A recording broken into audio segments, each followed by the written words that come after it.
down. They are sending in Halverson, and he will score as heading into second base is Lopez with the game-tying RBI stand-up double in Lopez's first game for the Horseheads here. Offering from Wellman. This one is swung on and hit out to left. Going back on it is Walker. He is on the track, and this ball is gone! It is a home run by Brooks Browning!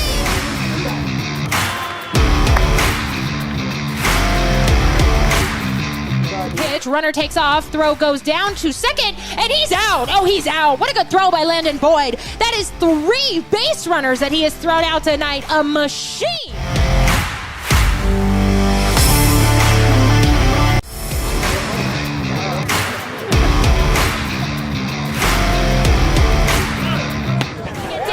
They are sending in Halverson, and he will score as heading into second base is Lopez with the game-tying RBI stand-up double in Lopez's first game for the Horseheads here. From Wellman. This one is swung on and hit out to left. Going back on it is Walker. He is on the track. And this ball is gone! It is a home run by Brooks Browning!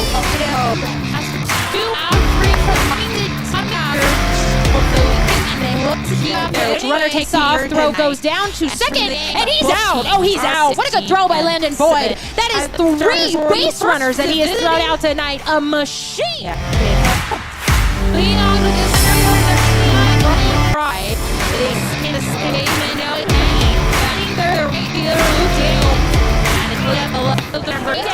They are sending in Halverson, and he will score as heading into second base is Lopez with the game-tying RBI stand-up double in Lopez's first game for the Horseheads here.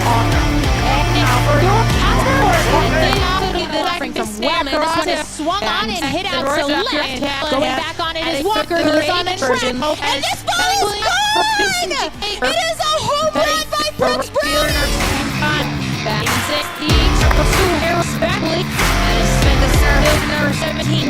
Runner takes off, throw goes down to second, and he's out! Oh, he's out! What a good throw by Landon Boyd. That is 3 base runners that he has thrown out tonight. A machine! But all over for the first time at home this season, they are sending in Halverson, and he will score as heading into second base is Lopez with the game-tying RBI stand-up double in Lopez's first game for the Horseheads here. We made it easy for you to say it. This one is swung on and hit out to left. Going back on it is Walker. He is on the track. And this ball is gone! It is a home run by Brooks Browning! Make sure you're also following the Horseheads social media accounts on Twitter and Instagram. You need to know. Runner takes off, throw goes down to second, and he's out! Oh, he's out! What a good throw by Landon Boyd. That is 3 base runners that he has thrown out tonight. A machine!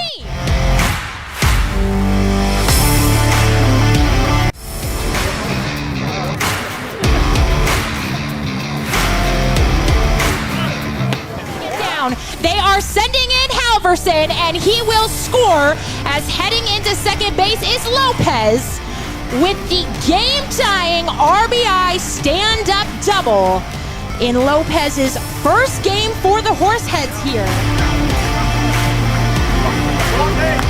Offering from Wellman. This one is swung on and hit out to left. Going back on it is Walker. He is on the track, and this ball is gone! It is a home run by Brooks Browning!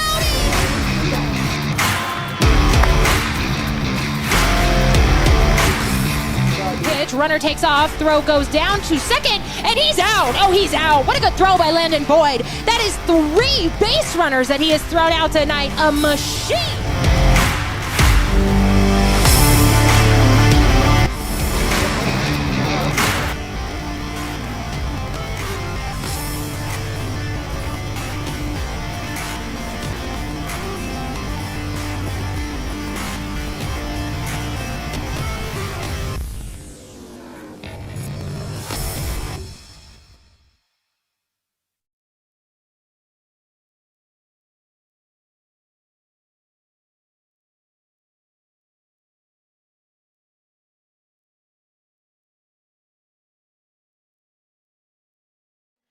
Alright, folks, welcome back. I'm so sorry the intro video was running like 13 times in a row. We're trying to out fresh tonight, so we've got a cameraman tonight too, and we have 2 small children in the booth, so it is really annoying.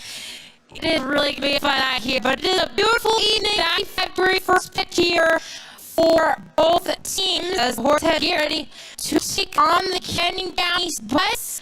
And then out there for the Horsehead, it will be Marshall Smarocco, as he will get his third start of the young season here. Oh, shut the fan behind me. Oh my gosh. You know what? We're going on new here tonight, and everybody gets to witness it. So we're just having some fun. Smarocco comes into this ball game, the right-hander, 0-1 on the season with a 17.55 ERA in 2 starts. He is hit in 3 games. 4 and 2/3 innings of work. He has struck out 4, walked 4, and allowed 7 hits. His last game was non-start. That was back on June 19th. He was winning of relief. He had 1 walk and 1 strikeout, did not allow a run to anybody. His last start was on the 15th. That was the loss against the Pioneers to beating. He allowed 8 earned runs and 2/3 innings of work. Allowed 6 hits, 2 walks, and 1 strikeout. Was certainly looking to rebound here against Canyon County Spuds, coming to this game 6-17 on a 7-game losing streak. So certainly the right team here gets done against they were swept by the Spearfish Sasquatch in the last series, and then they were also swept by the Saber Dogs, and then they dropped 2 out of 3 Spearfish once again. So Casper, who was coming off their own series win against the 97 Knockers up in Butte, they look to continue their win ways here tonight as we up at 3-game series against Canyon County, and we get ready to play here. Here comes first off from Smarocco, and that one was down low for a ball, and we are underway. 1-0 offering to Roddy McBride, leading things off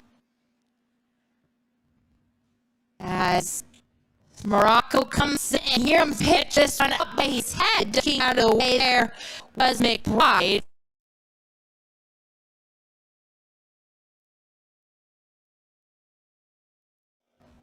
We're having problems with the audio, so we're going to reset here for you. With that hits up there for another ball, in and out count.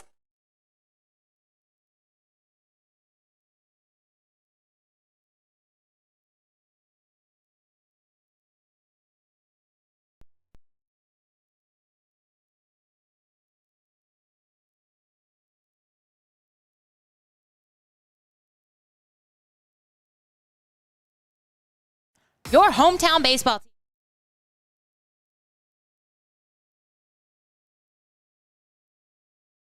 Summer as the Horseheads.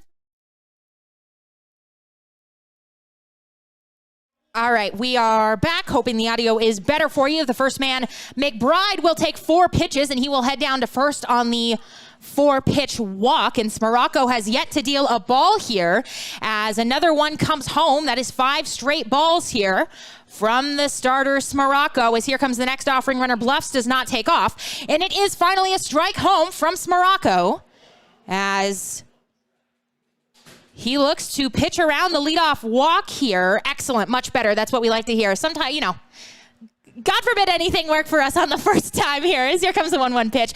Big swing and a miss there from Noah Denny, who plays second base for the Spuds tonight. We will tell you how they line up behind Smarocco. It is Browning in left, Reynes in center, Dunn in right, Lopez at third, Callahan at short, Orado at second, Baker at first, and behind the plate, it is Landon Boyd. As Smarocco looking in for the sign, he checks the runner back. It is a 1-2 count. The throw will go over to check on the runner at first. That is McBride, and he dives back safely. McBride out of Louisiana, 6-foot, 190-pounder at LSU Alexandria. Once again, runner bluffing McBride. He's dancing around out there. This one is sent out into center field, and this one is going to get down. It is Orado who tracks it down out there in shallow right center. And aboard with a single is Noah Denny with the first base hit of the ball game. Getting down to third on the single is McBride. So the Spuds are in action here early. They've got runners at the corners and nobody out in the top of the first. And it will bring up Luke Daniel Witz, the right fielder for the Spuds here this evening. out of River Woods, Illinois, 5'9", 195-pounder at Mesa Community College. As it is Tropical Tuesday here at the ballpark, and we are also celebrating Father's Day on the broadcast because we were away on Sunday. That one misses up by his head. Throw goes down to hit the runner, and it goes into center field, and a run will come home to score. It's probably going to be an error on the throw there by Boyd. And it will indeed be an error. So getting down to second with the stolen base is Denny. And then coming home to score on the throwing error is Ronnie McBride. And just like that, the Spuds are on the board.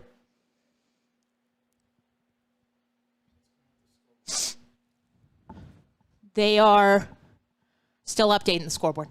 As that one is going to miss outside for a ball. The pitch was a ball to Daniel Witz, so now it will be a 2-0 count to Daniel Witz, hitting .316 on the season in 22 games. 18 runs, 2 home runs, 13 RBIs, 12 walks, and 11 strikeouts. As he's batting now with a runner in scoring position, that one also missing inside. Smarocco having some command difficulties here. He has thrown 11 pitches, just 8 for balls and just 3 for strikes. A 1-0 ball game here early. Here comes the offering from Smarocco. It'll be in there for a strike right at the top of the zone. 3-1 count. Now from Smarocco, he comes into this game with a 17.35 ERA in 2 games started. He took the loss in his last outing against the Pioneers. Here comes a pitch, and that one will miss upstairs for another ball. So 2 men have been walked here in the inning. And another one is reached on a base hit, and there are still nobody out. This is similar to how the start for Smarocco started against the Pioneers, in which he gave up 8 earned runs in just 2/3 of an inning of work. The run on the board right now for the Spuds is unearned because of the error by the backstop Boyd. But it will bring up Cam Grant, as Grant is batting now with runners at first and second and nobody out here in the top of the first, excuse me. Grant is out of San Bruno, California, 6 foot, 245-pounder at Skyline Community College. He's got power, 8 doubles on the season to go along with 13 RBIs, 12 walks, and 15 strikeouts. Hitting just .238, but not an average guy. He's hitting for power on the team and hitting out of the cleanup spot here with a chance to do some damage. Runners aboard at first and second for the Spuds here early. Nobody out. Smarocco trying to hold the lead right where it is at 1-0. The right-hander looks in for the sign, checks the runner back at first. Baker not holding him on. As here comes a pitch home. That one will find the bottom of the zone for a strike. 0-1 the count. It is Denny at second, Daniel Witz at first. 1 hit, 2 walks, and 1 run already in for the Spuds here, who wear their teal blue tops with the purple numbers and the gray striped pants, which is a choice. As here comes pitch. This one is swung on and hit out to left. This ball will get down. They will hold the runner at third. Takes a wide turn, but now goes back. And the bases are loaded here in the top of the first with nobody out. And it will send up Bryson Vaughn. Well, this was the case versus in that Pioneers game. Smarocco was getting hit hard, but here having some command problems, I think, is more of the issue. 15 pitches, 9 balls, and 6 strikes. This is some fantastic broadcasting. Well, thank you. We have some Spuds fan watching. That's very nice of you to say. As bases are loaded here for Grant. This one up by his head, and he has to duck out of the way. That's the second or third pitch that we have seen above the shoulders to a Spuds batter. Vaughn out of Nampa, Idaho, Spokane Falls Community College product. Batting here, bases loaded, nobody out. Infield is in. Here comes a pitch. This one is swung on and hit out to left center field. This ball is going to get down. 1 run will come in to score. They are sending another as a 3-0 ball game here on the back of a RBI single by Bryson Vaughn. That one was also hit hard out to left center as Denny scored on it, and so did Daniel Witz. And Grant was held up at second. So now Canyon County leading 3-0 here in the top of the first inning. And it will bring the 6th man up to plate up to the plate in Alex Salzman, who is catching for the Spuds tonight. Still nobody out here for Morocco. Here comes a pitch. This one is swung on, sent to Lopez at third. Chance for two. They go to second for one, over to first, and they turn the double play. Oh, that is a big double play here as Morocco struggling, but he gets what he needs, and that is the ground ball double play. Goes 5-4-3 around the horn. Grant will go down to third on it, and it will bring up Joey Grabansky, as it was a 5-4 double play there. Turned by Lopez, who is so sure-handed down there at third. And Grabansky will dig in here now with two down in the top of the first inning, and a runner 90 feet away as that one misses upstairs for a ball. 1-0, the count runs to Grabansky. He is out of Grand Forks, North Dakota, 6 foot, 250-pounder at Concordia University. As here comes pitch. That one is also going to miss upstairs for a ball. 2-0, now the count to Grabansky. We were talking about it. It is Father's Day on the broadcast. Since we were in Butte on Sunday, we didn't get to celebrate fathers. As here comes the 2-0 pitch. This one is swung on and popped up on the infield. It'll fade back now into right, going out of Rado, but coming in, Hank Dunn to make the catch. And so 3 runs come across for the Spuds before Morocco gets out of the inning. We head to the home half of the first. Horseheads looking to score. They trail 3-0. The Expedition League All-Star Spectacular, presented by Hydrotex, comes to Casper on July 19th and 20th. Season and game tickets are on sale now at CasperHorseheads.com. Casper Horseheads Baseball, back in the saddle all summer long.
Welcome back to the broadcast. It is Father's Day on the broadcast. So here is our first Father's Day photo that we are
Testing. Oh, testing. There we go. We're back at it. It is Connor Horrigan out there. We apologize for the audio troubles tonight, as he will deal home ball one to the leadoff man, Eric Orazzo, for the Horseheads. this evening.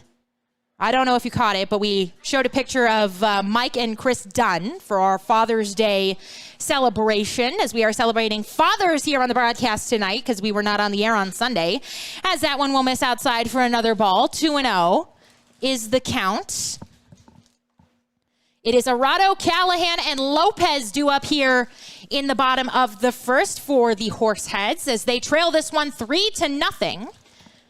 As they look to get on the board here, and that one will miss inside for another ball, 3-0. So Smaracco, the starter for the Horseheads.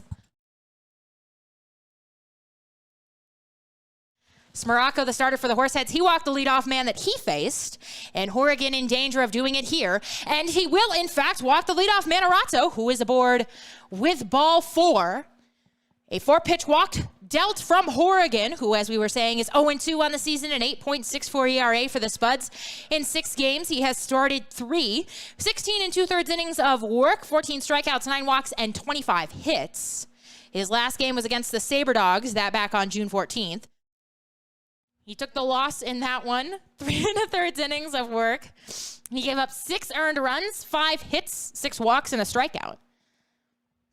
As here comes pitch. That one will find the bottom of the zone for a strike. 0-1 the count now to Ryan Callahan, who digs in. His mom, Kelly, submitted some photos for us, so we will have, I believe it's Tim and Ryan. We have some photos for you later in the broadcast, so stick around. As that one will miss, it gets away from the catcher. Going down to second on it is Arato on the pass ball. And the pitch was also a ball, so it will be a 1-1 offering home to Callahan. Now with a runner in scoring position. It was funny, I had Connor, who is one of our baseball ops guys. I was like, ask the players to send in some shout outs and some pictures of them and dad. And nobody submitted any. Granted, they were, up in Butte this weekend, a little busy. As here comes the 1-1 offering home to Callahan. This one, a strike on the outside corner. He doesn't agree, but it will be a 1-2 count. And so we went on Twitter and Instagram around noon today, and we were like, parents, if you got some photos, send them in. And the moms were right on it. They were like, here's we got the Brownings, we got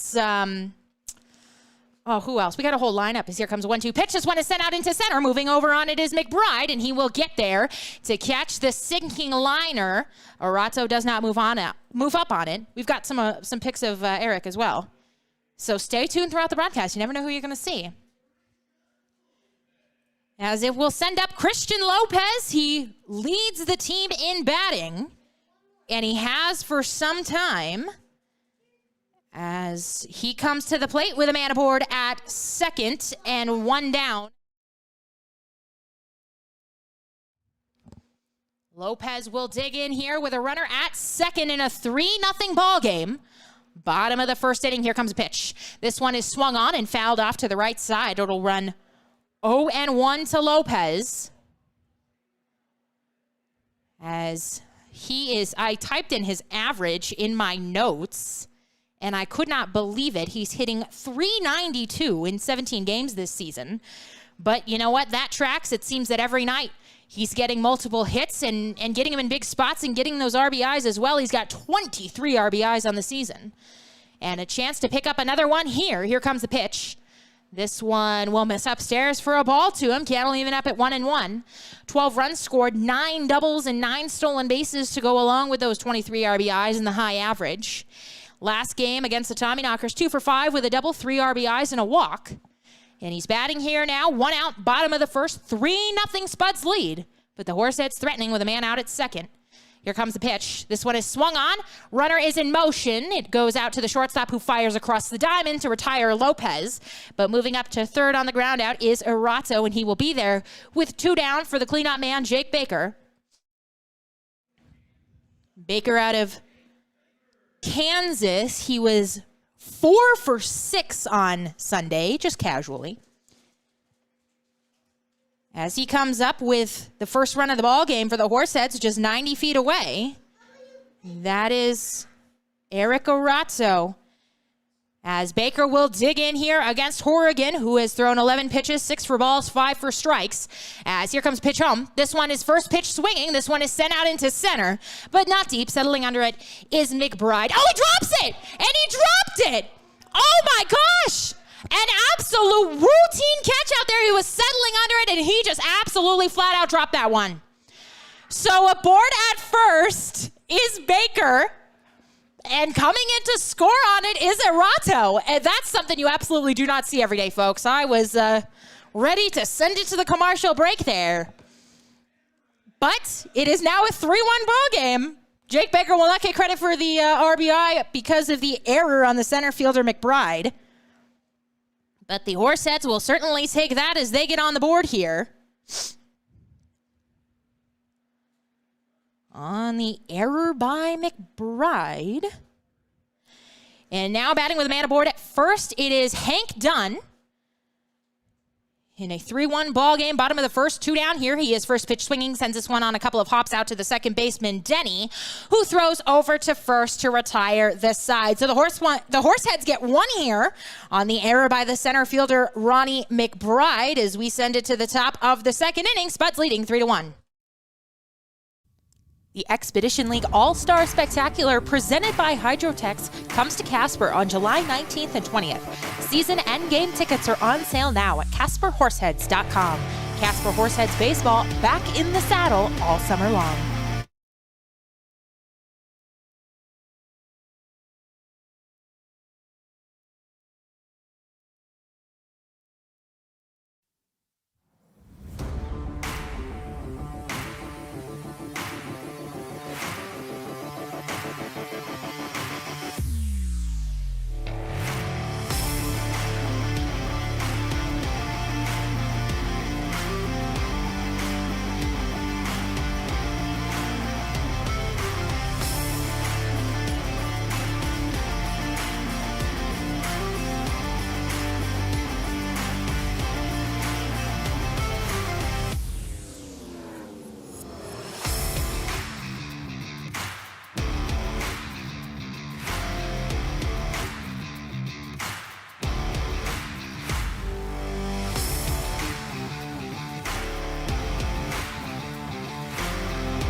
Welcome back to the broadcast. It is Father's Day here on the broadcast because we did not get broadcast on Sunday.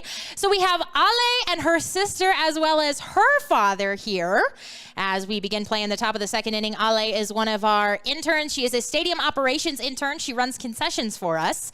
And so she wanted to give a shout out to her father this evening. As here comes the pitch home from Smaracco, looking for a better second inning as he will deal a ball home here to Danny Burns. It will be the 8, 9, and 1 men due up here for the Spuds in the inning. They lead this one by a score of 3-1. Big swing and a miss at a fastball upstairs by Burns. And so it will be a 1-1 count to him. Smaracco, 23 pitches, 13 balls, and 10 strikes on him. It is a 3-1 ball game here, top of the second inning.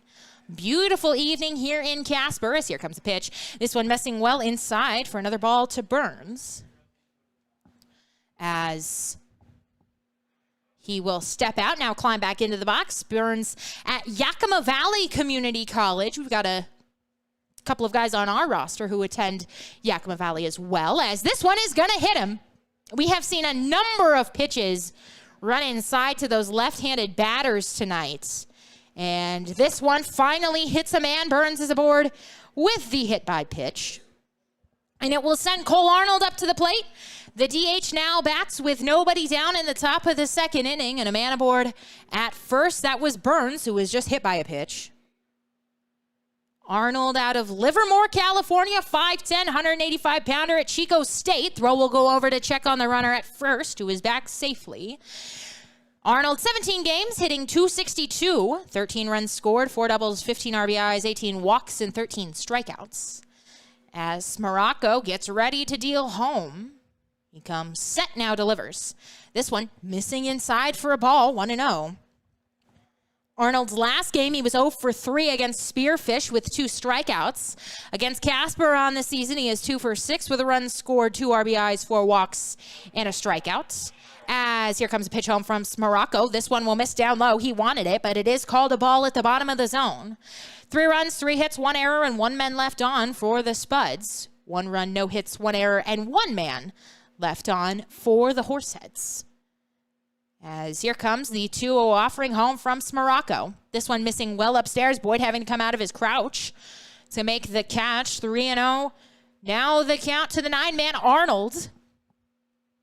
The lineup will turn over for the first time here for the Spuds in the top of the second inning. They've got Ronnie McBride on deck. As here comes the 3-0 offering. That one will catch the bottom of the zone for a strike, and the count will run 3-1. We want to welcome all of the Spuds fans that are watching for the first time. Canyon County making the trip down here to Casper. It's a 10-hour bus ride. Do not envy them at all, but boys will have to make the same bus ride later this week as they will be up in Caldwell Friday, Saturday, Sunday. Here comes a pitch. And that one will miss upstairs for a ball. So some more command problems here for Morocco in the top of the second. He has hit a man and walked a man, and now he will face off against the top of the order for Canyon County. Ronnie McBride will come to the plate. He has walked this evening and scored a run as well. The Spuds have 3 of them. The Spuds are on a 7-game losing streak. They were swept by Spearfish and swept by the Saberdogs as well. The Horseheads took 2 out of 3 from Mining City up in Butte over the weekend. They were not happy about that as here comes a pitch. This one is fouled back to us. 0-1 the count, runs on McBride. But watched all 3 of those games. I handle the live tweeting when the teams are on the road and I don't get to go with them. And it was definitely even though they dropped that middle game, it was the 3 most complete games, pitching, hitting, defense, bullpen, all of that I have seen from Casper this season. As that one misses everybody and it goes to the backstop, and the runners will advance on the wild pitch. There are some times where I'm not sure if it's a wild pitch or a pass ball. That was a textbook wild pitch. No ifs, ands, or buts about that one. So now the Spuds will have 2 runners in scoring position. Burns at third, Arnold at second for McBride with nobody out here at the top of the second inning. It doesn't look like there's anybody up in the pen for Casper as here comes a pitch. Big swing and a miss there by McBride, and he is down in the count 0-2. A chance for Morocco to pick up his first strikeout of the ball game. 1-2, 1-2. That wild pitch. Yes. Hello, Hannah. That counts. Morocco looking in for the sign. He's got it from Boyd, who sets up on the outside corner. Here comes a pitch. This one is put right there, but it is called a ball. Morocco wanted that one. There's been a couple of borderline pitches that have not gone his way. And it is now 2-2 the count to McBride with Noah Denny on deck. As here comes 2-2 pitch. This one is going to hit him. And the command issues for Morocco continue here. He has hit 2 men in the inning and walked 1. And this could get ugly quickly here. You know what he could really use? Another one of those 5-4-3 double plays right here. As Noah Denny will come to the plate. He is 1 for 1. He has singled in his only plate appearance. Umpires are going to get together here as McBride is in some pain. As I don't know if they're talking about if it was foul off the knob of the bat or if it hit him. I mean, he's acting as if it hit him, pointing to that left wrist there. He has not gone down to first yet. Are they going to call it a foul ball? Is that? I think that's what the call is. I think that's why he hasn't gone down to first. So we'll take a step back here. We will reset. He's still shaking out that left wrist. I don't know if it just from the ricochet of the bat just kind of affected that wrist. That is certainly, I know that feeling. That's not a good feeling, as they will call it a foul ball here. So it will be a 2-2 count to McBride as Morocco looks to pick up the first strikeout of the ball game. He looks in, now comes set, and delivers.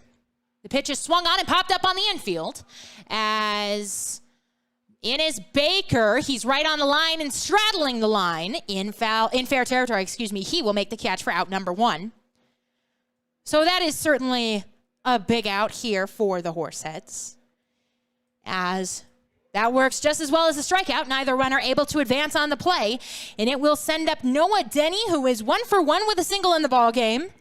And he comes to the plate with 1 down in the top of the second with runners aboard at second and third. Denny out of St. Paul, Minnesota, 5'10", 190-pounder at North Dakota State. A single makes this a 5-1 ball game, as this one is rocketed out to left. Moving back on it is Browning. He is at the track and he falls down. 1 run will come around to score. Brooks picks up the ball on the track. Here comes the second runner. And with an RBI double, Noah Denny does in fact make this a 5-1 ball game. I don't think Brooks had any chance on that ball, just hit too hard. And the way he twisted around on it made the catch all the more difficult for him out there. We usually see Brooks at first or right.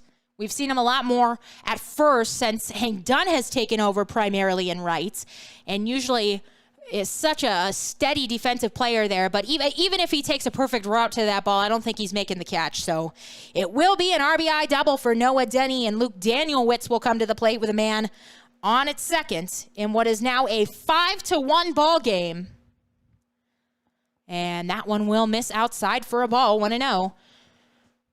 The Horseheads have a 6-17 record, and that is due mostly, it's really not reflective of how good this team has been. It's really due to the walks and the hit batsmen and the defense and those sorts of things, where it's just got to be cleaned up, and getting rid of the free passes, as this one will miss downstairs for another ball, 2-0. Because the offense has been there. The offense has been clicking on all cylinders really this whole season. But just a couple of tweaks, and we saw what happens when this team gets rid of those things up in Montana, as this one is skied out to shallow left. Going out on it is Callahan. He's settling under it, and he will make the catch for out number 2, the runner unable to advance. And so it's kind of a tale of two teams, I would say.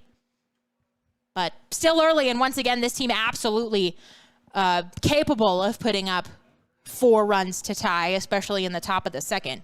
They put up 15 against Mining City on Sunday. So this one far from over, as 2 down here in the top of the second inning. A runner still in scoring position. That is Denny out at second, and Cam Grant will bat here. He is 1 for 1. He has an RBI single in the ball game. As here comes pitch from Morocco. This one will miss. It gets away from the catcher and down to third. On the pass ball will go Denny.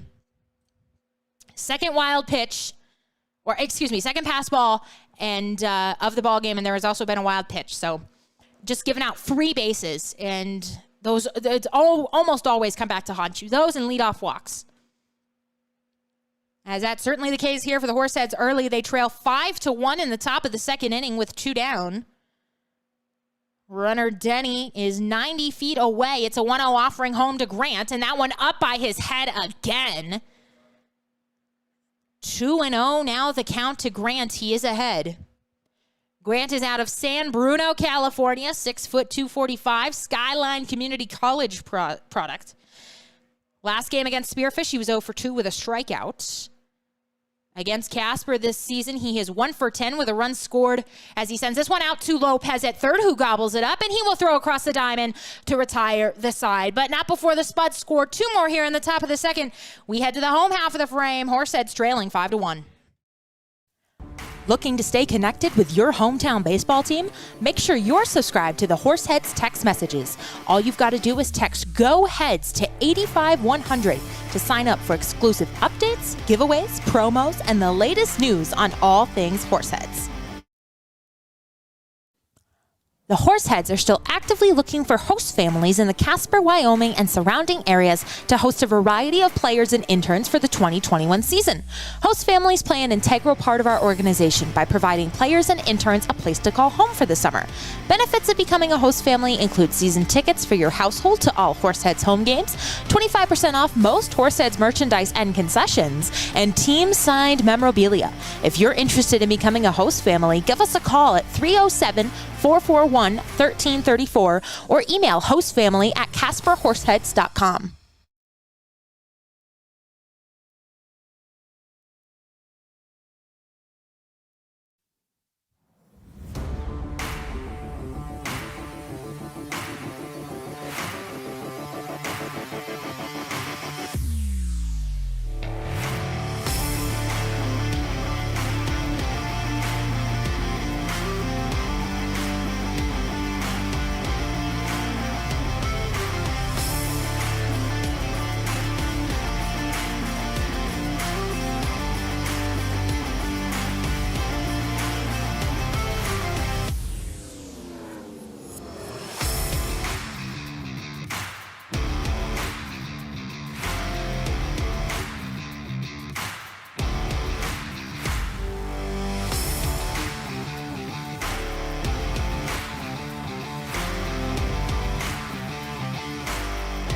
Connor Horrigan out for another inning of work for the Spuds. As our next Father's Day shout out goes to Corey and Jake Baker. As Jake, he was 4 for 6 on Sunday. So we had a great day on Father's Day. And so we want to give Corey a shout out here as we have the lovely photo of the two. Thanks to Mom. Thank you very much. As the Bakers, lovely folks, I've gotten to have a couple of chats with them. Oh, look at you with the fancy transition. Wow. So thank you very much to the Bakers for always tuning in and the support. And happy Father's Day. Happy belated Father's Day to Corey. As that one will miss outside for a ball home to Harris Beckley. 1-0 the count to the leadoff man for the Horseheads here in the bottom of the second inning. Horrigan, 14 pitches, 7 strikes, and 7 balls. He did allow 1 run, but it was unearned in the bottom of the first inning. Spuds leading this one 5-1. As here comes a 1-0 offering from Horrigan. This one on the outside corner for a strike. 1-1 the count even up. It is Beckley, Reynes, and Browning due up here for the Horseheads in the inning. They have not gotten a hit yet, so they look to change that. A 5-1 ball game as we play in the bottom of the second, and Beckley skies this one out to right. Not deep, as that one will fall in foul territory. Beckley was on his way to second. There was a high pop out to right. Both the right fielder Danowitz and the first baseman Grabansky were out on it, but neither able to make the play. And so it will be a 1-2 count home to Beckley. He is out of Atlanta, Georgia, 5'10", 185-pound sophomore at Wofford. We got the correction on that. I was saying Wofford last game, which is apparently not right, and none of the other interns knew that was not right either. So you can tell what part of the country we're from based on that. So he is a sophomore at Wofford. Wofford. No, not this again. He was a 3-year letterman at Riverwood High School, where he hit .393 and was all-region in his senior year. On the season for the Horseheads, he is hitting .286 in 5 games as he looks at ball 2 outside. Cannell even up at 2-2. 2 runs, 2 RBIs, and 5 strikeouts for him. On Sunday, he was 1 for 2 with a double, and he has not faced the Spuds this season. The only time these two teams have met was up in Caldwell. And the Horseheads were the victors in that series. They took 2 out of 3 from them. As here comes a 2-2 pitch. This one, it looked like it kind of bounced up there, and it will be a full count now here to Beckley. The Horseheads started off last inning with a leadoff walk, and they are looking to continue that streak here as it is a full count to Beckley. Jake Reynes on deck. He had quite the weekend up in Butte. As here comes the full count offering from Horrigan. It's on its way, and this one is swung on, hit out to the second baseman, Denny. He will glove and fire over to Grabansky at first to record the out. So down 4-3 is Beckley, and it will send up Jake Reynes, the center fielder. Reynes is hitting 143 on the season in 8 games with 7 runs, but 2 home runs. Both of those homers coming in the Mining City series. The Horseheads had 2 home runs in the same inning, actually. One was a solo shot by Browning, who leads the team with 3, and then one was a 3-run bomb by Reynes. As this one is shot out to the shortstop on a couple of hops, gathering and throwing is Burns. He throws high, but they tag out Reynes in the baseline for out number 2. So quickly, there are 2 down for the Horseheads in the bottom of the second. And it will send up the number 8 man, Brooks Browning, who is in left tonight. Out of Casper, Wyoming, 6'2", 200-pound sophomore at Regis, hitting .224 on the season, but 7 doubles, 3 home runs, and 16 RBIs. He does lead the league in strikeouts with 32, but, you know, he an all-or-nothing guy when you got to have those on the team. As this one will get away from the catcher Salzman, it will be a ball. We'll tell you how they line up behind Horrigan. Grant in left, McBride in center, Daniel Witz in right, Grabansky at first, Denny at second, Burns at short, Vaughn at third, and Salzman behind the plate. As here comes the 1-0 offering home to Brooks. It's an off-speed pitch that he swings and doesn't get. And the count will even up at 1-1. Browning in his last game, he was 1 for 5 with a run scored, a homer, an RBI, and 3 strikeouts. That in the 15-6 win over the Tommyknockers Sunday. This one is fouled back to the screen. It'll go to 1-2. A big series win there by the Horseheads, just their second on the season, to go along with the 2 out of 3 that they took from the Spuds up in Caldwell. As time is called, Browning is going to step out and he will adjust his batting gloves. Against the Spuds this season, he is hitting .500. He's 4 for 8 with 5 runs scored, a double, an RBI, and 2 walks. So he's had some success early against Canyon County. He's down in the hole here, 1-2. He'll have to battle. Here comes a pitch from Horrigan. This one is swung on and hit up the middle, ranging over the shortstop. Burns, he throws and fires to retire Browning and makes an excellent play there. He had to go back quite a bit behind the second base bag to make that play. But Burns does, and with the cannon over to Grabansky, they retire Browning. The Horseheads going 1-2-3 here in the bottom of the second. We head to the top of the third. Spuds leading 5-1. Looking to stay connected with your hometown baseball team? Make sure you're subscribed to the Horseheads text messages. All you've got to do is text GO HEADS to 85100 to sign up for exclusive updates, giveaways, promos, and the latest news on all things Horseheads. The Horseheads are still actively looking for host families in the Casper, Wyoming, and surrounding areas to host a variety of players and interns for the 2021 season. Host families play an integral part of our organization by providing players and interns a place to call home for the summer. Benefits of becoming a host family include season tickets for your household to all Horseheads home games, 25% off most Horseheads merchandise and concessions, and team-signed memorabilia. If you're interested in becoming a host family, give us a call at 307-441-1334 or email hostfamily@casperhorseheads.com.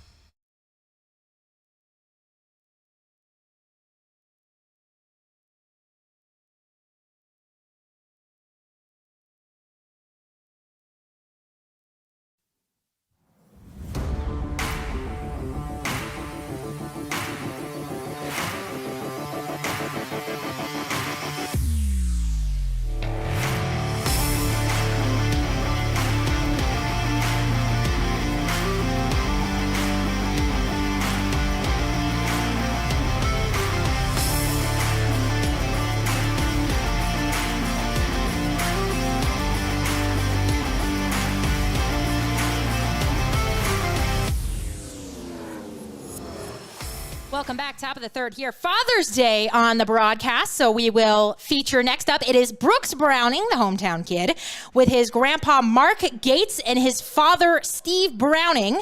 His mom Yvonne sent that over to us on Twitter. So thank you very much for that. And she said they were both really big influences in Brooks' life. So we want to wish them a happy belated Father's Day as well.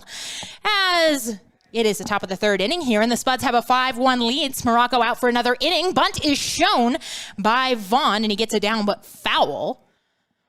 And so it is an 0-1 count. Are we fighting with people in the chat? That's a first. We don't, Chris and Chuck don't fight with people in the chat. We've had 3 generations up here we had Chuck, who is the owner of Us and the Pios, as this one is fouled back 0-2. The count will run on Vaughn, who is 1-for-1 in the ball game with a single. We've had Chuck for the last couple of homestands. We have had Chris, who is Chuck's grandson, intermittently in there. And now we have Jerome, who is our co-GM, Chris's dad, Chuck's son-in-law. There's a party up here, let me tell you. This one is also fouled off. And they will say, they're going to say a drop third strike. Oh, it looked like he made contact there. But he did not. It was a third strike swinging, and it got away from the catcher, so aboard will be Vaughn. And the third consecutive inning here that the Spuds have had the leadoff man aboard. And it comes on the dropped third strike by Boyd. So we'll send up Alex Salzman, who is the catcher here this evening, 0-for-1 with a ground out, and he will look at ball one upstairs, 1-0. The count runs to him. He is 0-for-1 with a ground out in the game. So Jerome is the generation that fights with people in the chat. I just fight with people on Twitter. That's okay. As here comes a pitch. This one will catch the inside corner for a strike. And I'll even up at 1-1. Vaughn, Salzman, and Grabansky do up here. I don't want to go look at what's being said. He's typing away over there. I'm just a very nice, respectful young lady who does a broadcast. Is that one will miss outside, runner takes off, and he will be down there, stolen without a throw. And it is a 2-1 count now to Salzman.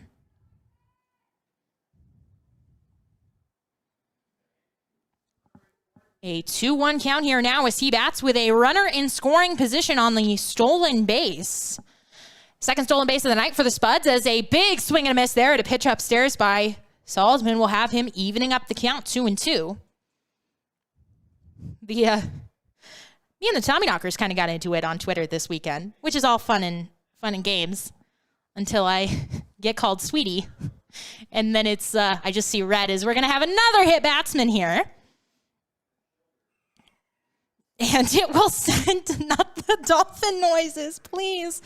It will send us aboard at first and second. Stop. Oh my. They're just playing the dolphin, like a dolphin noise for his walk-up song. Oh, man. You never know what you're going to get here at Mike Lansing from our stellar intern team. As here comes the pitch by Smarocco. That one will miss outside. A nice stop by Boyd. As Grabansky now ahead in the count 1-0 with runners aboard at first and second. Nobody out in the top of the third. The Spuds with 3 runs in the first and 2 in the second, and now threatening here again in the third. This one is shot out to the shortstop. Bobbled by Callahan. He will not have a play at second. He fires across to first to retire Grabansky there, but the sacrifice is complete. He advances the runners over to second and third for Danny Burns, the 8-man. And so now Burns will have 2 runners in scoring position with 1 down here in the top of the third inning. Grabansky down 6-3, but Vaughn will go to third and Salzman to second as Burns was hit by a pitch in his first plate appearance. As Morocco just trying to keep this lead where it is at 5-1. As here comes a pitch home. That one will miss upstairs for a ball, 1-0. 54 pitches for Morocco in 2 1/3 inning of work, 24 strikes, 30 balls. Runners at second and third here for Burns. Here comes the pitch. That one is also going to miss off the plate, 2-0 the count to him. 5 runs, 4 hits, 1 error, and 2 men left on for the Spuds. 1 run, no hits, 1 error, and 1 man left on for the Horseheads. As there is action down in the Spuds bullpen. As here comes the pitch. That one is a strike on the inside corner. Count will run to 2-1 now on Burns, who is hitting .154 in 9 games on the season for the Spuds. 5 runs, 4 RBIs, 3 walks, and 7 strikeouts. As here comes a 2-1. This one missing upstairs for another ball, 3-1. All the potato puns I'm sure we are in for this series. Not from me. Not a big pun gal, especially bad potato puns, let me tell you. We'll leave that to our commenters, as here comes the pitch. This one is swung on, hit out to center. Moving over on it is Reynes. He makes the catch. Here comes the throw. It will go to third, as another runner will come in to score for the Spuds on the RBI sacrifice fly by Danny Burns. It chases in Bryson Vaughn. Holding at second was Salzman, and it is now a 6-1 ball game with Cole Arnold coming to the plate. Cole Arnold walked in his first plate appearance, the number 9 man here for the Spuds. Ronnie McBride, the leadoff man, is on deck. Should Arnold reach, but Smarocco trying to set him down here with 2 down in the top of the third. Checks the runner back at second and now deals home, and that one will catch the outside corner for a strike, 0-1. Arnold hitting .262 in 17 games. He is 2 for 6 against Casper on the season with a run scored, 2 RBIs, 4 walks, and a strikeout, as a chance to pick up a 2-out RBI here with a base hit. And 0-1 offering home. Here comes a pitch. Swung on and fouled off at the plate. And Arnold will be down in the count, 0-2. We will see it. We can't. There's a giant tree right down the line, so we really can't tell if there's anybody up in the bullpen for the Horseheads. You're going to give him a view of the tree? You're going to turn the camera. As here comes the 0-2 offering home. Smarocco checks the runner, and that one will miss outside in the opposite batter's box, 1-2. We play here at Mike Lansing Field, the first of 3 games against the Spuds. It is a 1-2 count here as the Spuds lead this one 6-1 in the top of the third with 2 down. Runner aboard at second. Here comes a pitch. That one was a ball out of his hand. It misses up and away, and the count will run 2-2 on Arnold. His last game against Spearfish, he was 0 for 3 with 2 strikeouts. We will give you some score updates here in a moment. As Smarocco comes set, he checks the runner once again. The 2-2 pitch is swung on and fouled off. We will do it again. We talk about it all the time on the broadcast, how the Fremont Moo seem to only play the Hastings Sodbusters, and they always beat them because, no offense, but the Sodbusters are not very good. And we can say that because we are in the bottom of the division, and that's all the bad teams do is pick on the other bad teams. And so the Fremont Moo, they're playing the Badlands Bad Sticks, who are a bit better than Hastings. And Fremont got swept this weekend, and it really kind of shocked us all. But here comes a 2-2 pitch. This one is swung on and hit out to center. Moving in on it is Reynes. He dives, and he cannot make the catch. Ball rolls into center. Here comes the runner, Salzman. And into second with an RBI, 2-out RBI double is Cole Arnold. A 2-strike, 2-out RBI double. Reynes did everything he can out there in center to make the catch. But unfortunately, just not enough here, as Cole Arnold will take Alex Salzman's place out at second on the RBI double. And it will turn the lineup over once again. McBride, the center fielder, is 0 for 1. He has walked and flied out in the ballgame. Watch, now we're gonna get angry Sodbusters fans and angry Moo fans who are like, leave my team alone. No.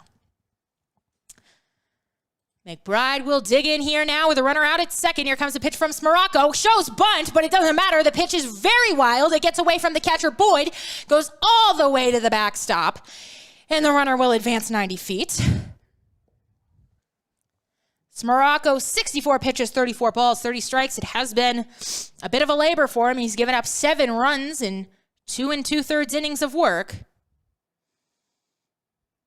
As everybody should be in action here.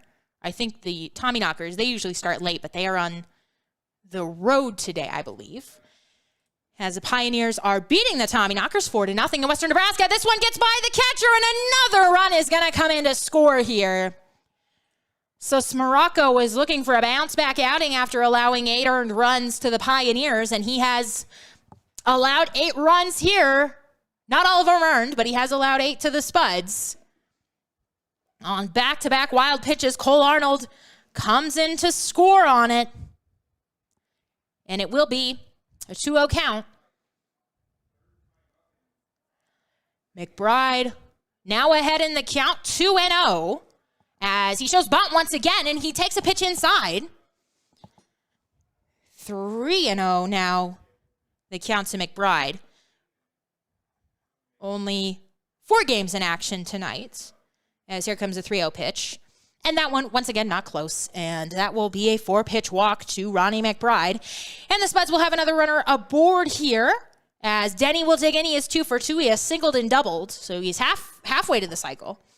As Badlands beating Spearfish 3-1 in the bottom of the 3rd inning, as we will have a mound visit here. KP going to go out and talk with Smarocco. The message here probably just get through this inning any way you can, get that final out.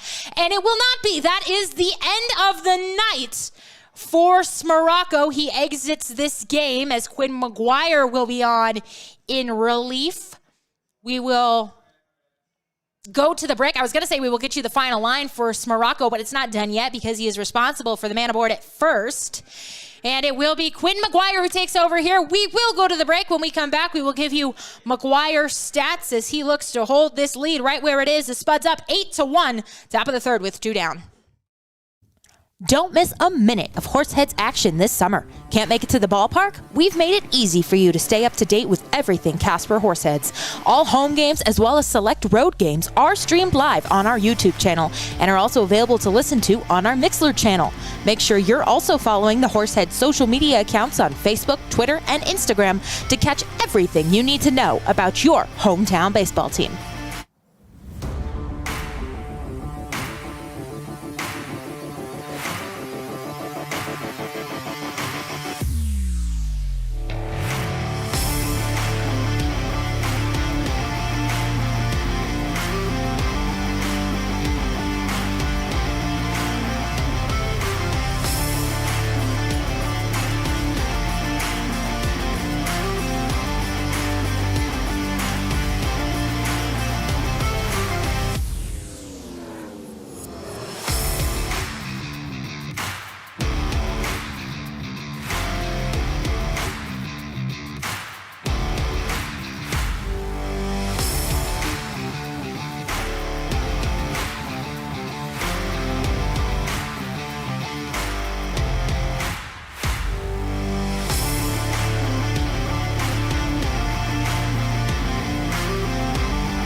Quinn Maguire on to pitch here for the Horseheads in the top of the 3rd inning. Spuds leading 8-1 on Father's Day in the broadcast. We have next up is Jack and John Barnett. Here they are at the College World Series a couple of years back. Jack is our on-field personality and one of our wonderful marketing interns. So he wanted to give his dad a shout out and wish him a happy belated Father's Day. So thank you for sending us JB, John. Jack is one of, our most dedicated Heads fans. Absolutely. One of them, at least. We got a lot of them here, but Jack, he's always on it. He watches every inning. Very dedicated. As Quinn Maguire now on to pitch, the left-hander out of Meridian, Idaho, 6 foot, 185-pound sophomore at Yakima Valley Junior College. So we were talking about how we have a couple of guys who play for the JC. And now we will see one of them here in Maguire. He is 1-0 on the season with a 2.7 ERA. He inherits a runner from Smarocco, so McBride is still the starter's responsibility. And it will send up Noah Denny, 2 for 2 with a single and a double. As our cameraman had to take a beer run real quick, but he will be right back. Here comes the first pitch. That one will find the inside corner for a strike. The first offering from McGuire is a good one. Quinn, his last appearance was on June 16th against the Pioneers. He took a no decision in 2/3 innings of work. He gave up 1 earned run on 1 hit and a walk. As the runner takes off, the throw by Boyd is very high. Going leaping for it is Arado. He can't get it. It's into center field.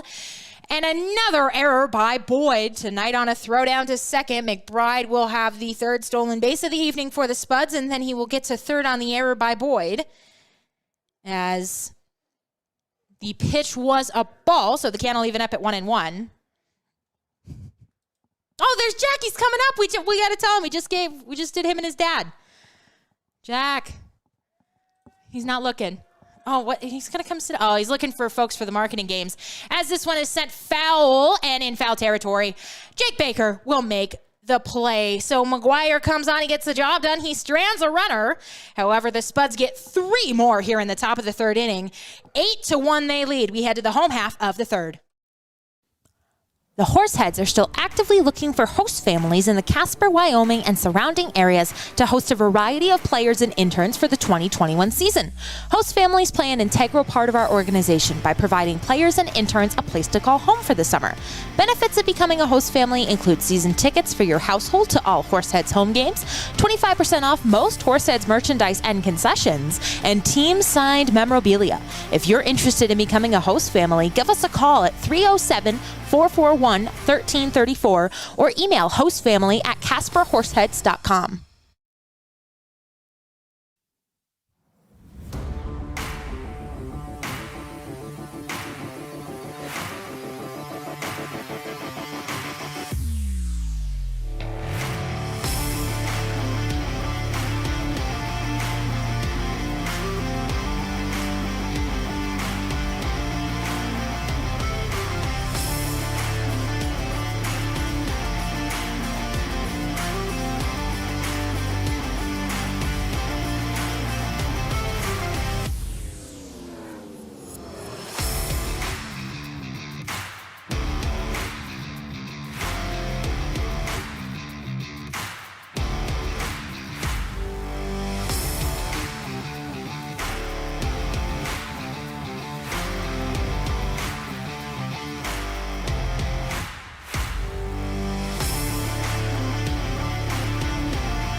Welcome back to the broadcast. Connor Horrigan out for another inning of work. He will face off against 9-1-2 here in the bottom of the third. Spuds lead 8-1. It's my turn to thank my dad on Father's Day. The first picture we had, that was me and him at a game when I was 8, and then another Mariners game, because why not? I love seeing teams lose, so I love going to the Mariners games. As that one will miss upstairs for a ball, 1-0. As the Mariners, we went back in April for his birthday when they still had the mask policy there, but I think all the teams in baseball now have opened it up and no masks needed, as this one is skied on the infield. Moving back is Burns, but now settling under it is Vaughn, and he will record the first out of the inning. It will send up Eric Orato on the evening, but want to thank my dad very much. He watches every game, and not just of me with the Horseheads. I mean, even when I was back in college and I was driving to these little tiny towns doing high school basketball for our local tiny station in Moscow, Idaho, he would still listen to every game and be so supportive. So I really cannot thank him enough. I hope he's not crying right now, but it just means the world to me to know that I have folks like him and him at my back no matter what. As Arado will take ball 1 downstairs, 1-0. He showed bunt there, but didn't get a pitch to get down.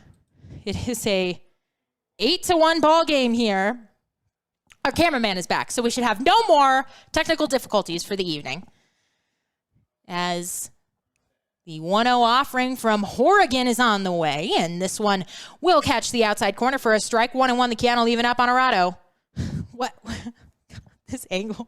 Okay, sorry, we just gave everybody vertigo on the broadcast. Oh my gosh. Oregon, 28 pitches, 16 strikes, and 12 balls. Arado, the man at the plate. Here comes a 1-1 pitch. This one is fouled off to the left side. 1-2 now. The count runs to him. Yes, we can't see third. Oh, can we see? We can see third. Okay.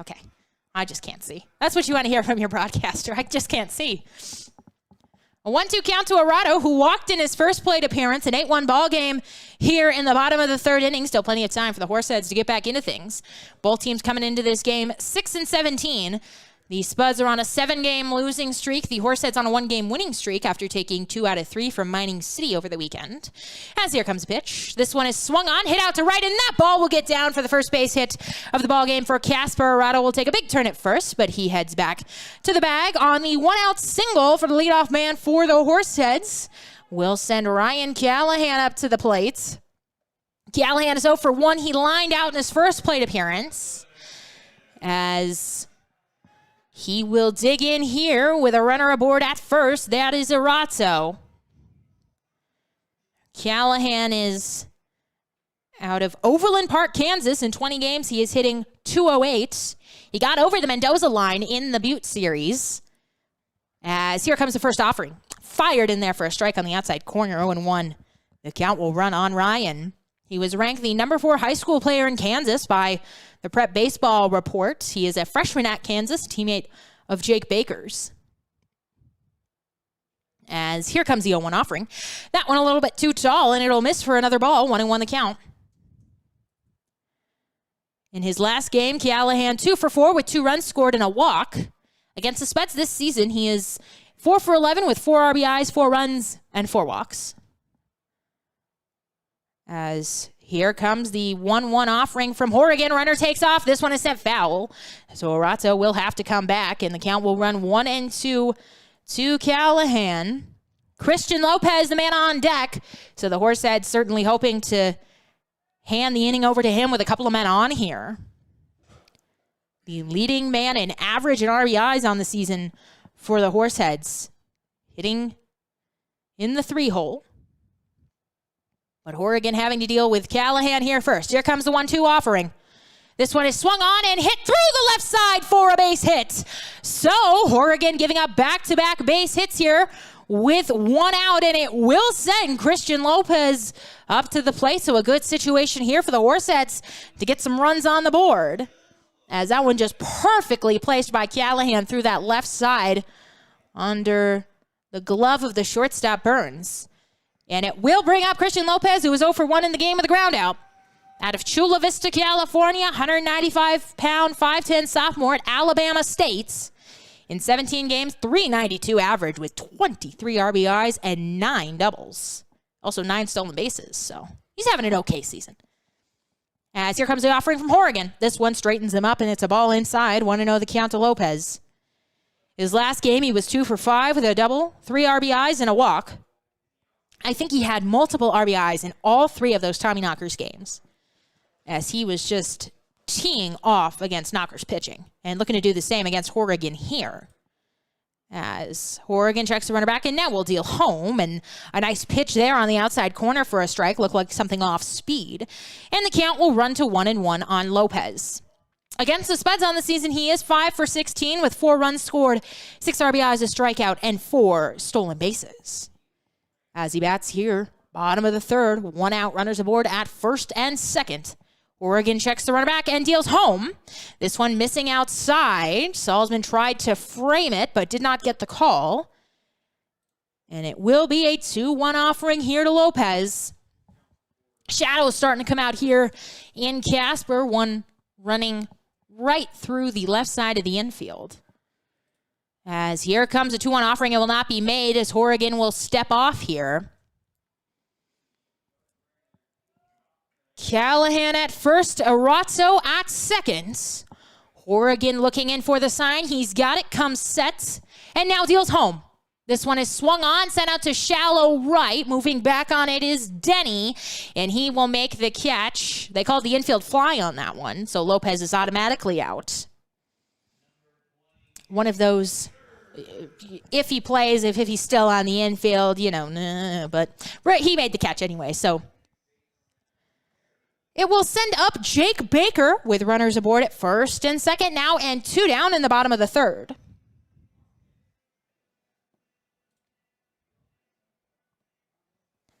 Baker 0 for 1. He reached on an error. That same error is the one that allowed the one and only run for the Horseheads to come across. That was back in the bottom of the 1st. Baker looking to get some RBIs here as he will look at a ball on the outside corner. Baker, 21 games, 325 average, 18 runs scored, 12 RBI, 16 walks, and 26 strikeouts. His last game on Sunday, 4 for 6 with 3 runs batted in, a double, and a strikeout.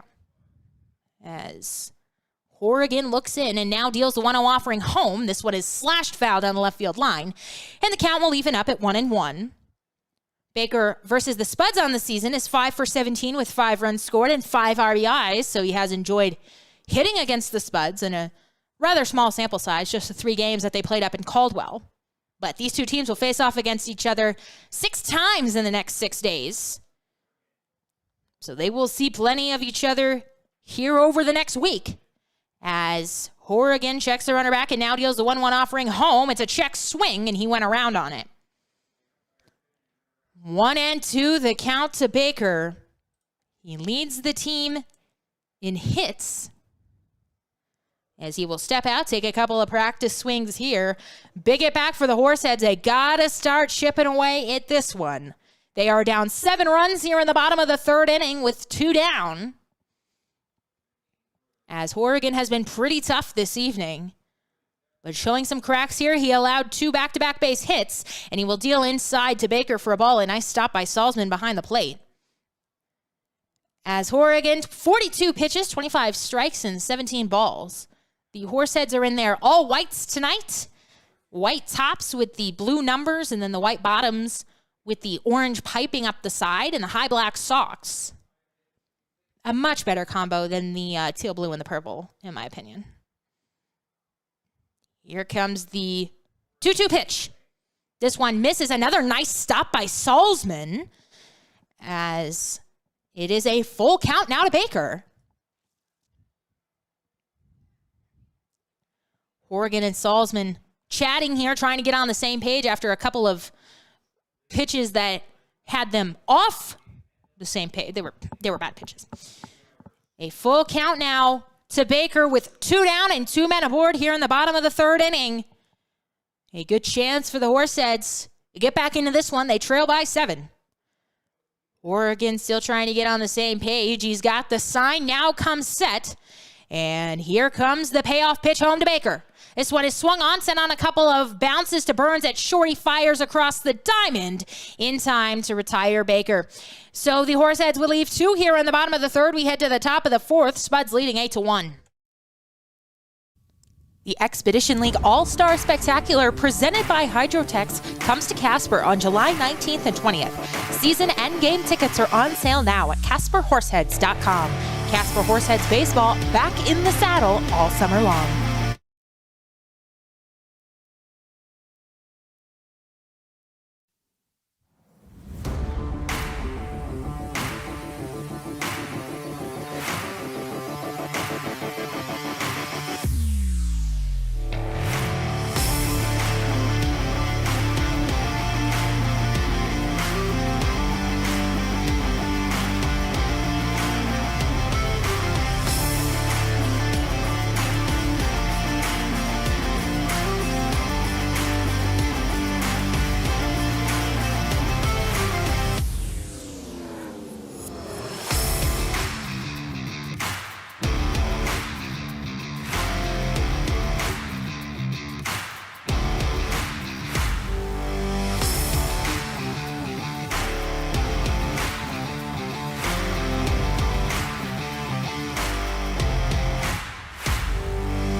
Welcome back to the ball game here.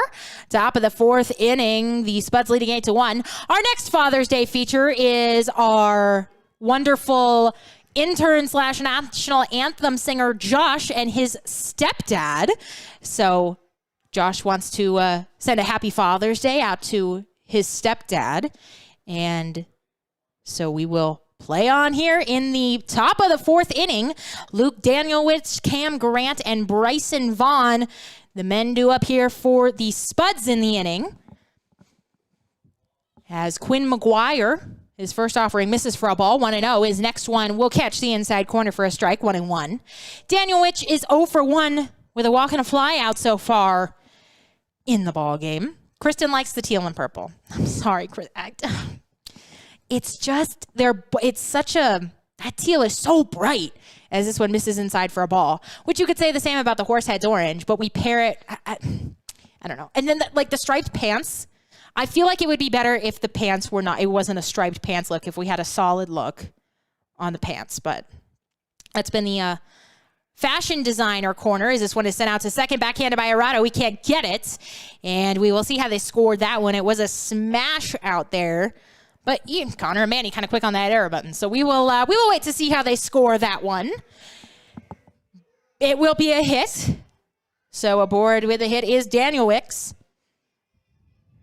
And they're playing Dora here now. They got sick of the dolphin noise, and they have switched to Dora. And it will send up Cam Grant. There was a spot in the last game that we played against the Pioneers. We had the bases loaded, like bottom of the ninth. It was a super tense moment. It was a pitching change, and they played Dora. And I was like, guys, read the room, please. As here comes the first offering from Maguire home to Grant. This one will miss upstairs for a ball, 1-0. And I talked to Haley after the game, and I was talking to the guys in the before the game today, and they were like, we had to play it because that was the predetermined song that pitcher was going to have when he came into the ball game. I was like, okay. Check swing at a pitch upstairs, and it will be a strike on the pitch, I believe. So the count will even up at 1-1 on Grant. He is 1 for 2. He has singled and grounded out in the ball game. Maguire, 9 pitches in relief of Smaracco, whose line we can give you because it is ended. As Maguire gets ready to deal the 1-1 home, it misses, gets away from the catcher Boyd, but no advance by the runner. Count will run to 2-1. Smaracco, 2 2/3 innings of work tonight. He gave up 8 runs, 5 of them were earned. 1 strikeout. He allowed 5 hits and 4 walks. He also hit 2 men and dealt 4 wild pitches home. So that is the line on Smaracco. As Maguire looks to hold his lead 8-1 right where it is. This one is fouled off and back to us, so the count will even up at 2-2. Nobody out here in the top of the 4th inning. Canyon County leading 8-1 over the Horseheads. They have had really no success against their starter Horrigan, who the only run that he allowed was unearned, and that was back in the first. Here comes a pitch. Big swing and a miss there to pitch down by his ankles. And that will be it for Grant here as he strikes out swinging for the first out at the top of the 4th. And it will send up Bryson Vaughn, who has singled. He's 1 for 2. He has singled, and he's also reached on a drop third strike.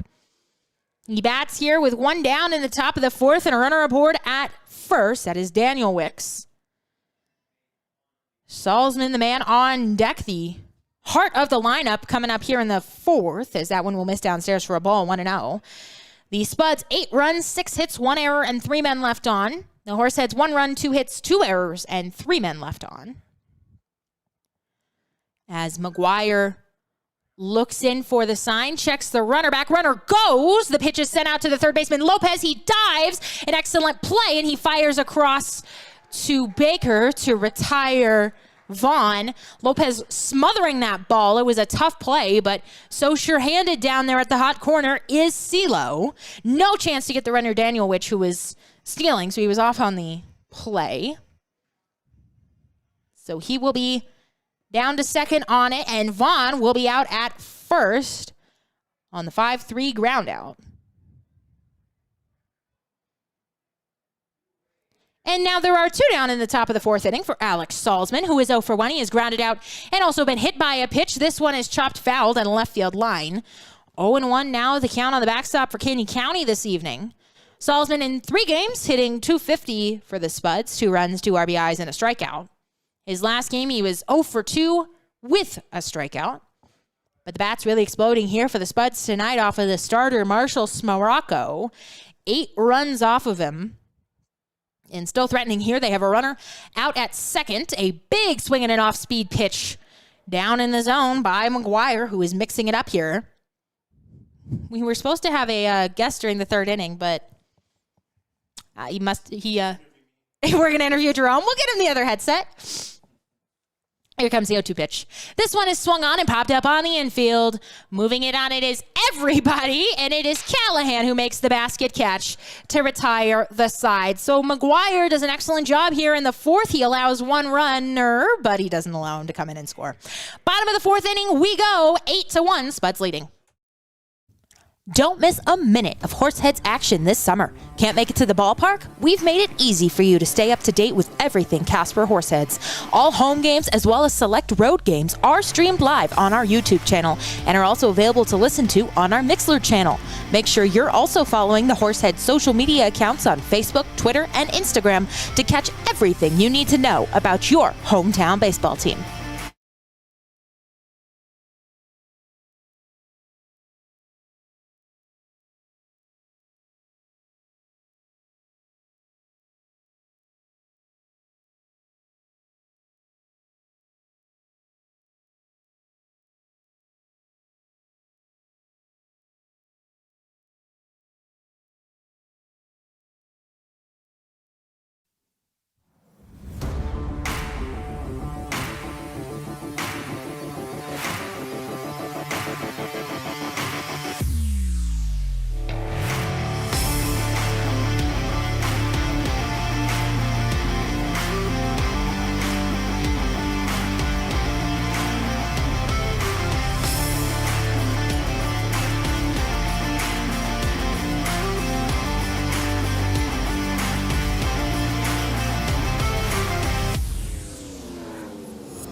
Welcome back to the broadcast here, bottom of the fourth inning, as the 5, 6, 7 men will be due up for here for the Horseheads.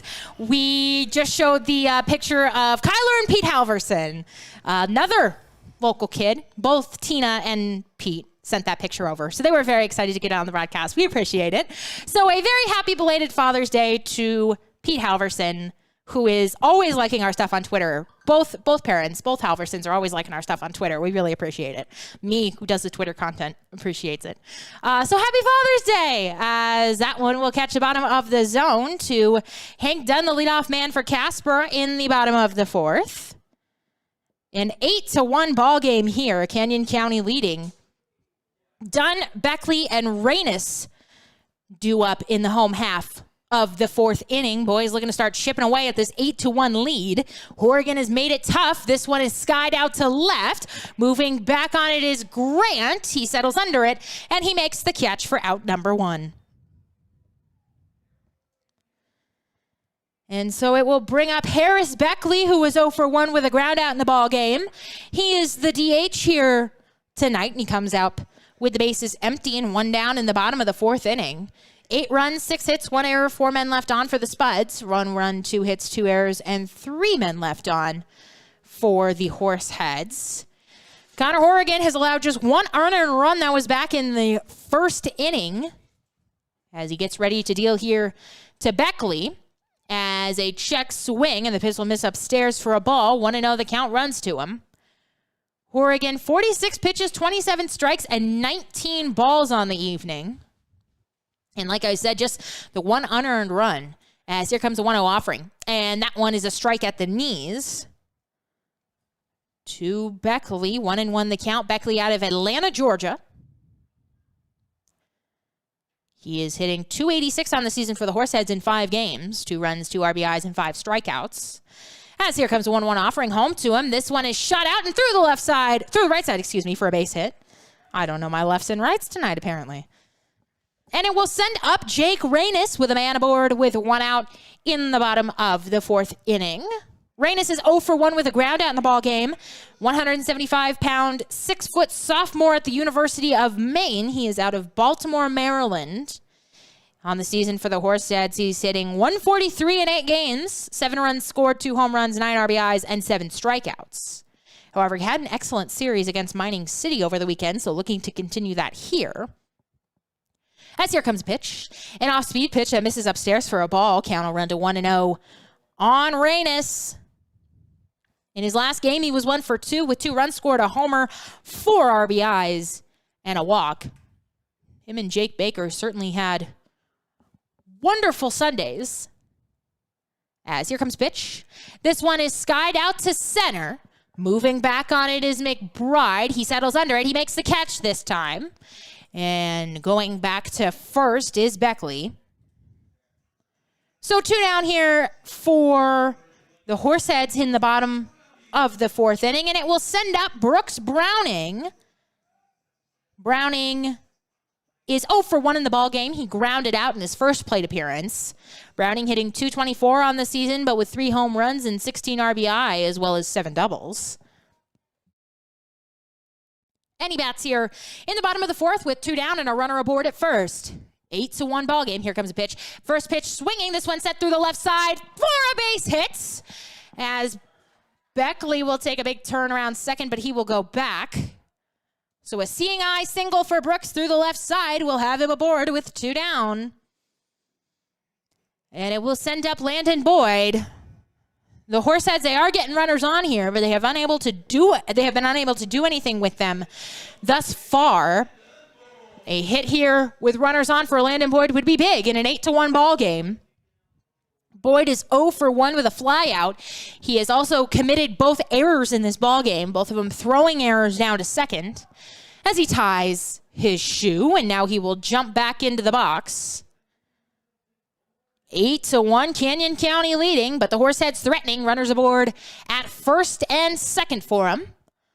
As Horrigan will check the runner back at second and now deals home. A big swing and a miss at a pitch on the outside corner. They bluffed that they were going to throw down to second, and Beckley went back in sliding, but he is safe and no throw.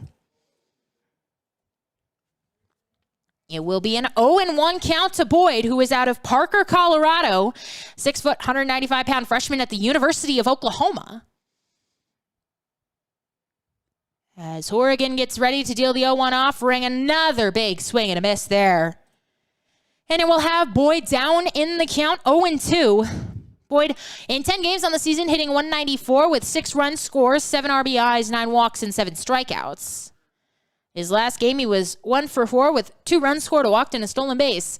And he'll have to battle here down in the hole, 0-2 with 2 down. Runners at first and second. Here comes the pitch from Horrigan. Swung on, sent out into center, moving under at McBride, and almost dead in his steps. He will make the catch to retire the side. So the Horseheads will leave 2 more. They have stranded 5 tonight. They trail 8-1 as we head to the top of the 5th. Don't miss a minute of Horseheads action this summer. Can't make it to the ballpark? We've made it easy for you to stay up to date with everything Casper Horseheads. All home games as well as select road games are streamed live on our YouTube channel and are also available to listen to on our Mixlr channel. Make sure you're also following the Horseheads social media accounts on Facebook, Twitter, and Instagram to catch everything you need to know about your hometown baseball team.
Welcome back to the broadcast. Our next feature is Tim and Ryan Callahan. As Mom, Kelly Callahan, sent those both over. She was very nice. She said she loved the broadcast. We'll give Kelly a shout out as well. But a very happy belated Father's Day to Tim Callahan. Yay. It is the top of the fifth inning here, and the bottom of the lineup due up for the Spuds. The 7, 8, 9 men will come to the plate. Grabanski, Burns, and Arnold. As Quinn Maguire is out for another inning of relief. He's been good since coming on back in the top of the third. 17 pitches, 11 strikes, and 6 balls for him. And he will face off against Joey Grabanski, the first baseman, who is 0 for 2 on the evening. He has flied out and grounded out so far. Flew out to shallow right and grounded to short. And he will dig in here as the leadoff man for the Spuds in the top of the fifth. Grabanski, that's the man they've chosen to give the dolphin sound to this evening. Oh, goodness. As first pitch is, it's right back to us. Foul ball, falls down, almost hits a small child, but you missed her narrowly. Did it hit her? No, I think she's okay. She's okay. She's got the popcorn. She's rocking and rolling. It hit off of the press box and then went right back down. So it is an 0-1 count.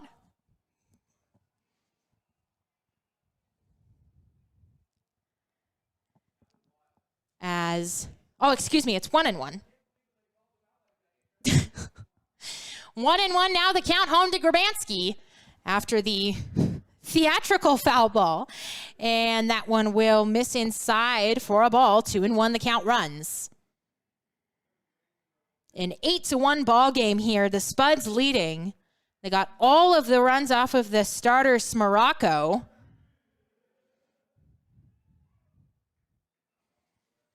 As that one is also fouled back, so the count will run to 2-2 on Grabanski, who is out of Grand Forks, North Dakota.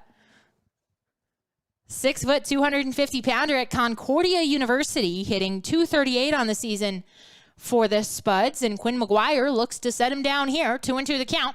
That one, a ball out of his hands. It misses in the opposite batter's box. And it will be a full count offering here, home to Grabanski. Maguire sets and now deals home. This one is swung on, hit deep out to left, but this one is fading, foul and out of play. As that one, a towering shot, but fading foul, so the count will hold. Full to Grabanski. Maguire, 23 pitches, 14 strikes, and 9 balls. He is 3 for 10 on the season against Casper with 3 runs scored, 2 doubles, an RBI, 3 walks, and 3 strikeouts. As Maguire gets ready with the payoff pitch, it's on its way.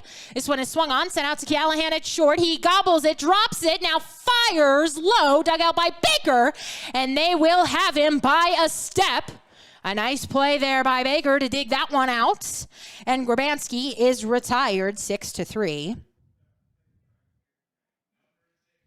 And it will send Danny Burns up to the plate. The shortstop, who has been busy defensively tonight, has been hit by a pitch, and he also hit into a sac fly into center, so he has not recorded an official at-bat this evening. He is hitting .154 on the season in 9 games for the Spuds with 5 runs, 4 RBIs, 3 walks, and 7 strikeouts. As here comes the pitch home from Maguire. It misses down low for a ball. 1-0. The count will be now to Burns. His last game, he was 0 for 1 against Casper on the season. 3 for 11 with 4 runs scored. An RBI, a walk, and 3 strikeouts. As here comes 1-0 offering. This one is swung on, chopped up the middle, ranging is Callahan. He gloves and fires over to Baker once more for the 6-3 out, just on the other side of the bag this time. So down quickly, the 7 and 8 men for the Spuds. It will send Cole Arnold up. He is 1 for 1 with a walk and a double. He doubled to center in his second plate appearance, and he is now batting with 2 down in the top of the 5th. As Maguire comes set and now delivers. That one will miss inside for a ball. 1-0 the count runs to him. An 8-1 ball game. Neither team has scored since the Spuds put up 3 in the top of the third. As Maguire comes set and now deals home. That one missing well outside for a ball. 2-0 now the count to Arnold, who is the number 9 man on the evening. 5'10", 185-pounder out of Chico State, hitting .262 on the season for the Spuds. As here comes the 2-0 offering home. This one is fouled off down the right side and out of play, and it will be a 2-1 count. And the children are running. There they go. I don't think they have a chance on that one. I think it might be in the parking lot. Hopefully it didn't hit any cars, as 2 more small children will join them. They're definitely too late on that one. 2-1 now the count to Arnold. Batting with the bases empty and 2 down here on the top of the 5th. Pitch is sent out into right. Moving in on it is done. And at hip level, he will make the catch for out number 3. We head to the bottom of the 5th inning. Spuds still leading 8-1.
Welcome back to the ball game. Bottom of the 5th inning here. It'll be the leadoff men, 1, 2, 3 for the Horseheads, due up in the inning. Here is our next Father's Day shout out. We have the Lopez's. We have Christian and his father, Terry, I believe is how you pronounce it. He just sent this one over in game. So we wanted to give him a shout out, a happy Father's Day to him. Looks like they are outside of Petco Park, the home of the Padres. A couple of big Padres fan. Christian is out of Chula Vista, California, so that tracks. So a very happy Father's Day to him as we will return back to action here.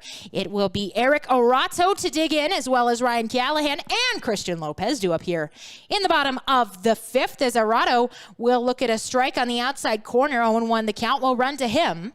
8-1, Canyon County leading in the bottom of the 5th inning, as our PA Broderick got himself a full meal. My goodness. As that one will also catch the outside corner. 0-2, the count running to Arato. He is 1 for 1. He has walked and singled in the ball game thus far, hitting leadoff for the Horseheads here. He will have to dig himself out of an 0-2 hole as Connor Horrigan is out there once again. As here comes a pitch from him.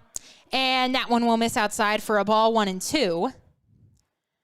I looked at the comments. My opinion that the Spuds uniforms are ugly is not popular with the Spuds fans. I'm sorry. You have lovely uniforms. That's for Jerome. Okay. You have lovely uniforms, and thank you all for listening. As here comes the 1-2 offering. And this one is fouled off at the plate by Orato, 1-2. But lots of nice comments. I like the stripes. Very defensive of the uniforms, but then a compliment on the broadcasting, so thank you. Kanan Ross is now in center field. Thank you. Dakota had come over to tell me that, and I just totally spaced on it, but Ronnie McBride is out of the ball game.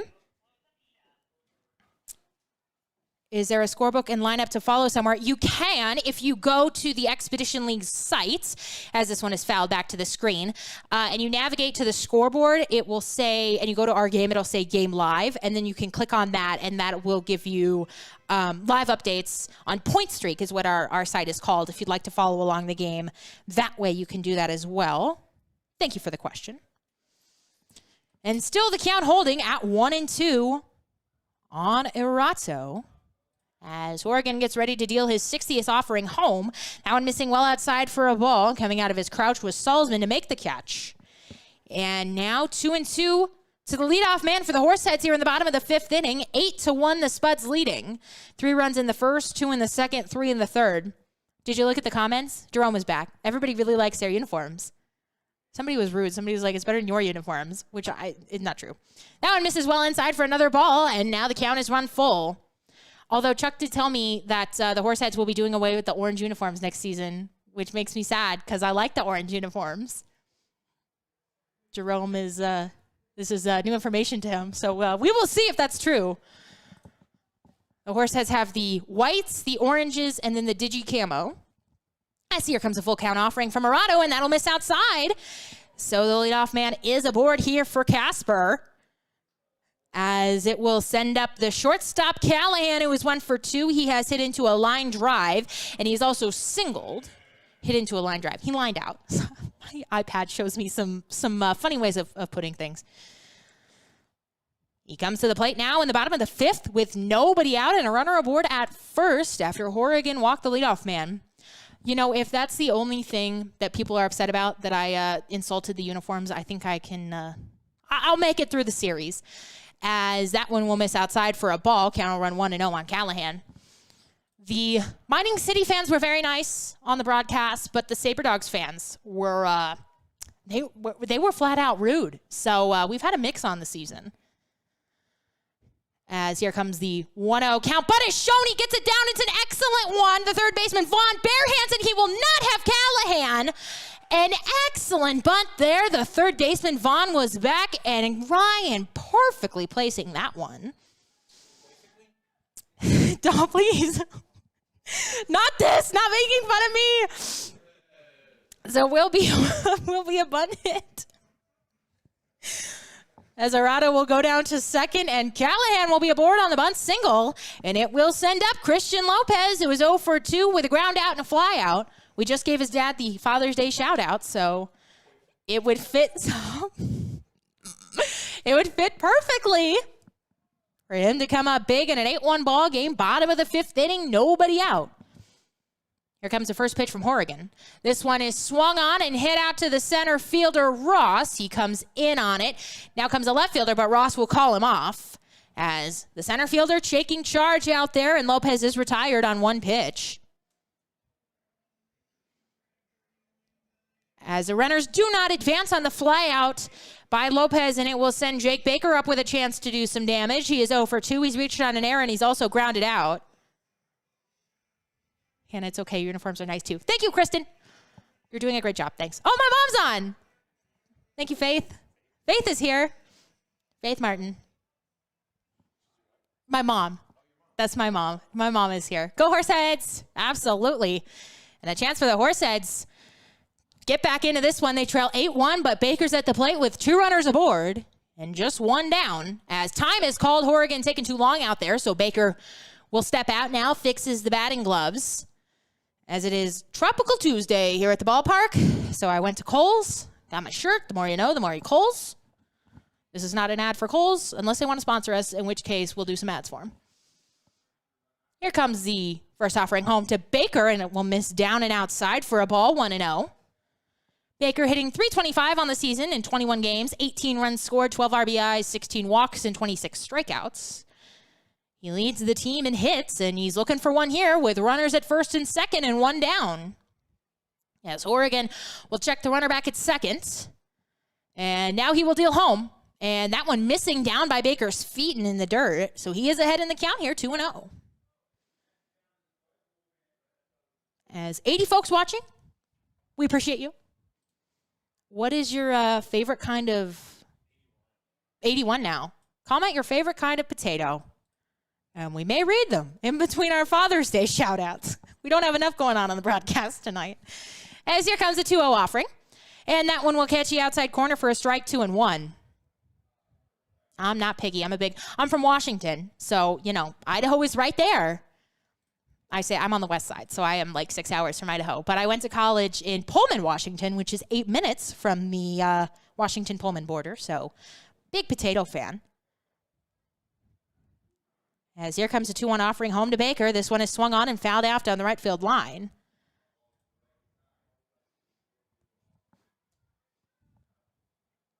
As who's coaching first tonight? We'll have to find out because we got TJ down the line at third. But somebody in a bright orange shirt. I've never seen that shirt before. That's what caught my attention. We will find out for you. There is action down in the Spuds bullpen. As Horrigan, in his 5th inning of work, he's gone 4 1/3 so far. And he's ready to deal the 2-2 offering home to Baker. That one, it was a ball out of his hand. And so Baker has run the count full with 1 down here in the bottom of the 5th inning. This is a big spot. We keep saying it. I keep saying it. But it's a big spot here for the Horseheads. You got to start. You don't have to get all 7 runs back at once, but you got to start chipping away here. Bottom of the 5th, 1 down. Baker with a chance to do just that. Full count. Oregon sets and deals home. Swing and a miss there, and Baker is down swinging a fastball upstairs. Fooled him on that one. And so he will be out number 2. A big strikeout there by Horrigan, who has been excellent this evening. 71 pitches, 43 strikes, 28 balls. He has allowed just the one unearned run, back in the bottom of the 1st inning. He has scattered 5 hits and pitched around an error as well. As it will send up Hank Dunn here with 2 down in the bottom of the 5th inning. Dunn, the right fielder, 0 for 2 on the night. He is grounded out to second and flied out to left. As the Horseheads look to avoid leaving 2 more base runners, they've left 5 tonight. As Horrigan will look in the kind of crouch that he's got out there, and here comes a pitch. That one will miss upstairs for a ball. 1-0 the count running on Dunn. Out of Eureka, Montana, 175, 6-foot freshman at Yakima Valley Junior College. In 11 games this season, he is hitting .237 with 10 runs scored, 6 batted in, and 13 Ks. As the stands have filled in pretty nicely here at Mike Lansing for a Tuesday night. As here comes the 1-0 offering home to Dunn. This one is swung on and fouled back. Count will move to 1-1 on him.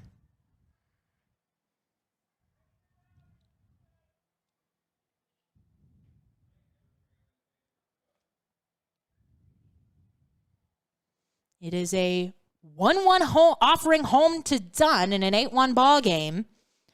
Canyon County 8, Casper 1. Dunn will fix his batting gloves, now dig back into the box. 2 down, bottom of the 5th inning. Arado at second, Callahan at first. Dunn stares out. Horrigan comes set. He's ready. He's ready and now deals. This one will catch the bottom of the zone for a strike. And, it must have been a 1-1 count. Excuse me. Now it will move to 1-2. Just about 8:20 here local time. Spuds leading 8-1. The Horseheads desperately in need of a big hit here. Dunn trying to be the man to give it to him. At the plate, he will have to battle 1-2 the count on him with 2 down.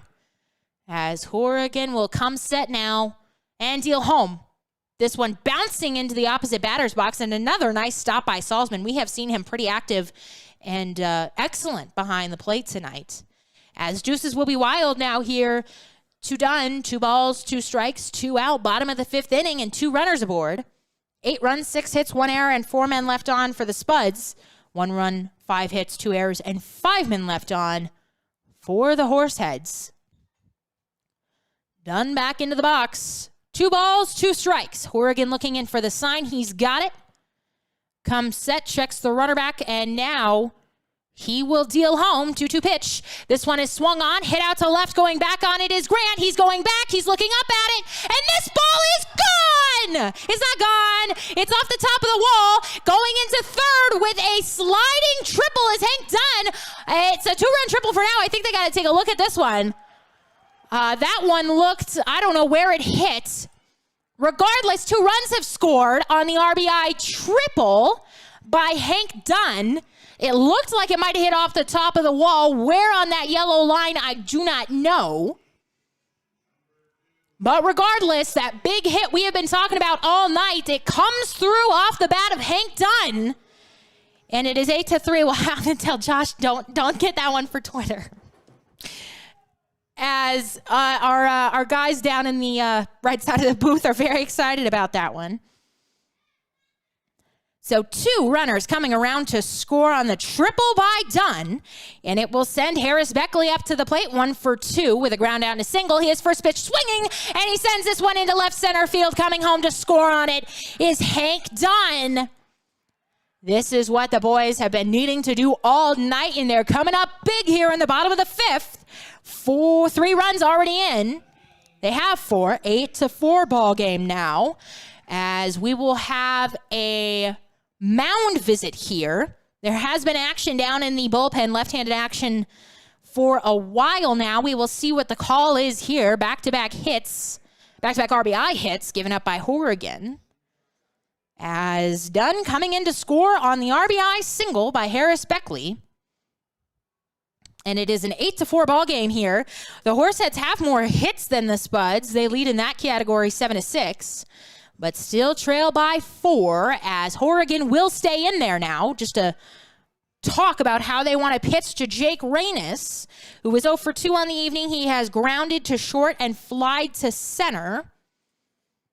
He is hitting 143 on the season, but his last game he was 1 for 2 with 2 runs scored, a home run, 4 RBIs, and a walk. So he has been heating up as of late. The sophomore at the University of Maine will dig into an 8-4 ball game here now. With 2 down, bottom of the 5th, and a man aboard at first. As here comes pitch. A check swing, and it's a strike on the outside corner. Horrigan, 78 pitches, 48 strikes, 30 balls. Probably going to be his last inning. As I said, they do have action down in the pen, and they have for some time. As here comes the pitch. That one will miss too low for a ball. Can't even up at 1-1. This might be the last batter that he faces as well. The Horseheads have gotten 3, all of them earned off of the starter Horrigan, who is starting to show some cracks here in the bottom of the 5th. He's been tough all night, and he gets Reynes to go fishing at an off-speed pitch upstairs.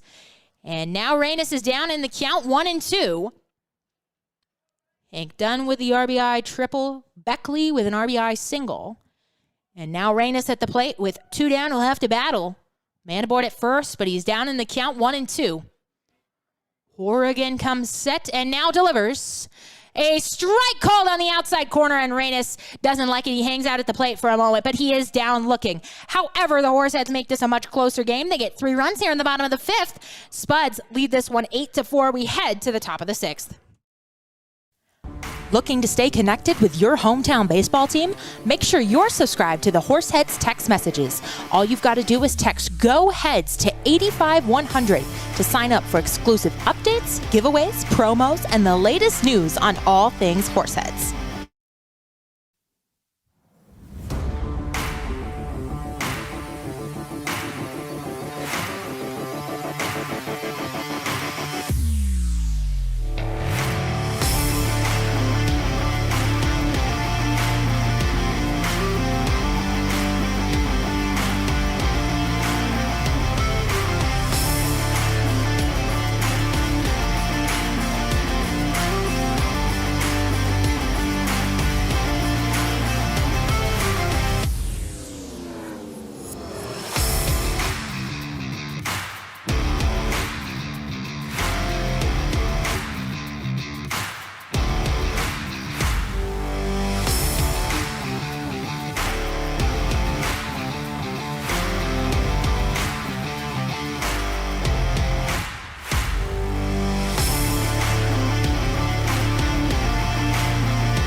Welcome back to the broadcast. Our next shout out goes to Manny and David.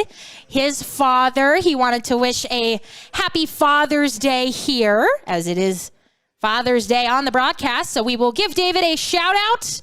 Manny, one of our baseball operations interns. He's one of the guys who runs the scoreboard and keeps the book here. So very important part of what we do here. And we are thankful to David for sending him down. So happy Father's Day to David and to all the fathers listening. As Ross will dig in here for his first plate appearance. I switched it over. Jerome had to go chat, as that one will miss out, or catch the outside corner, for a strike. Cannell even up at 1-1 on Ross, who came in after the injury to McBride it caused him to leave the ball game. As here comes a 1-1 offering home. This one will miss inside for a ball. 2-1 now. The count to Ross, where's number 27.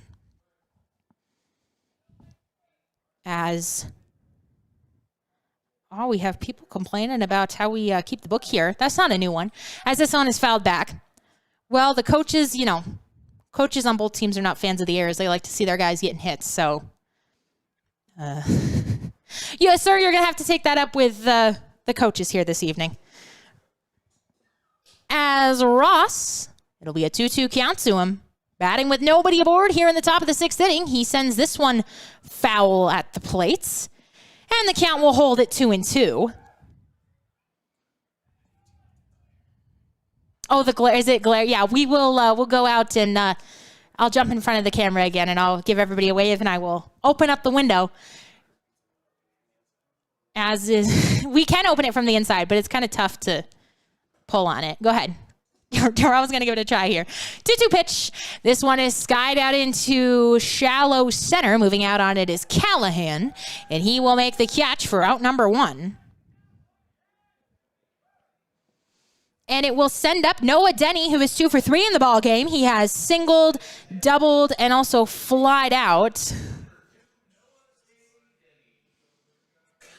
Denny.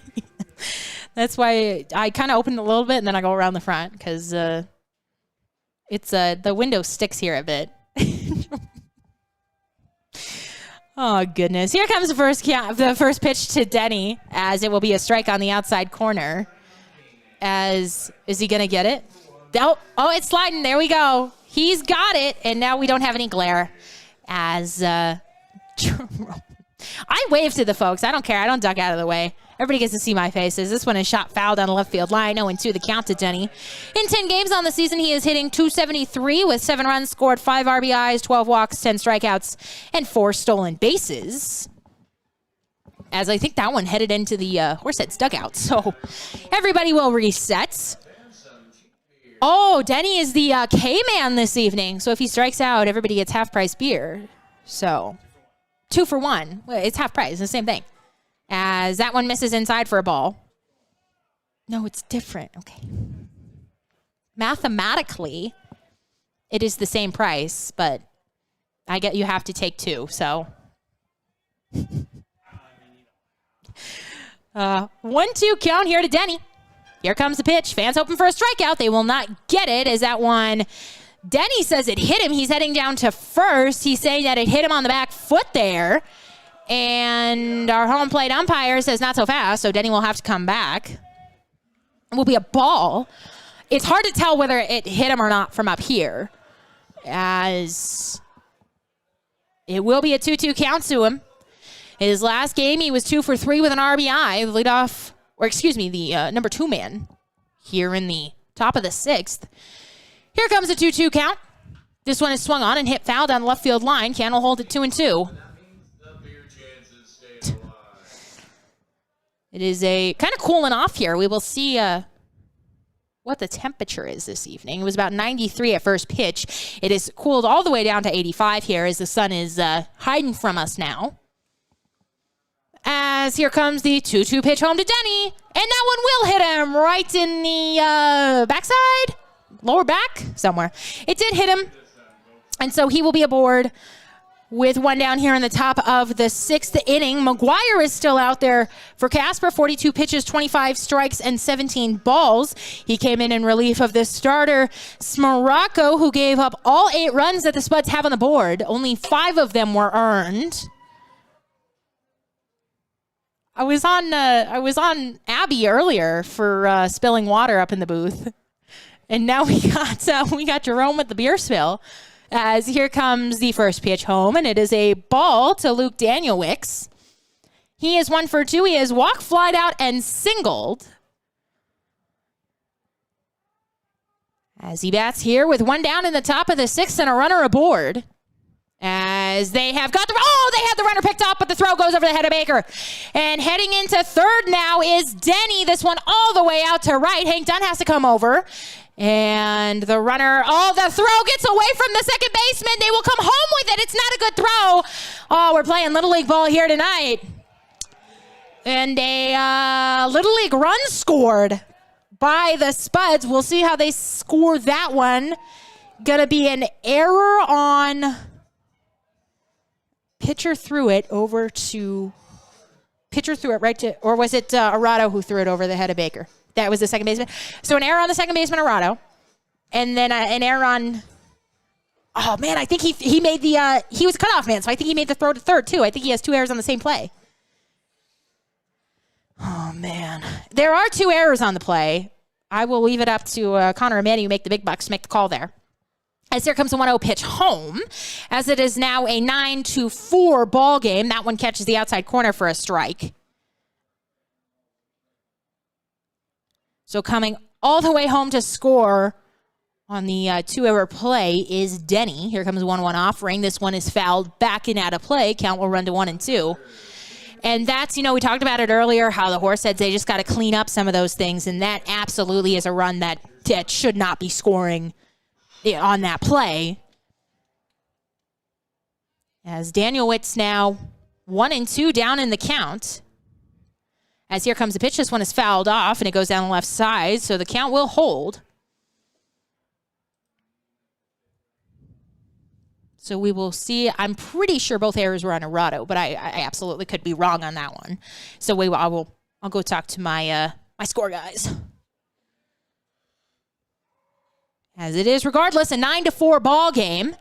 And that one will miss inside. Count will run to 2-2 on Danielwicks.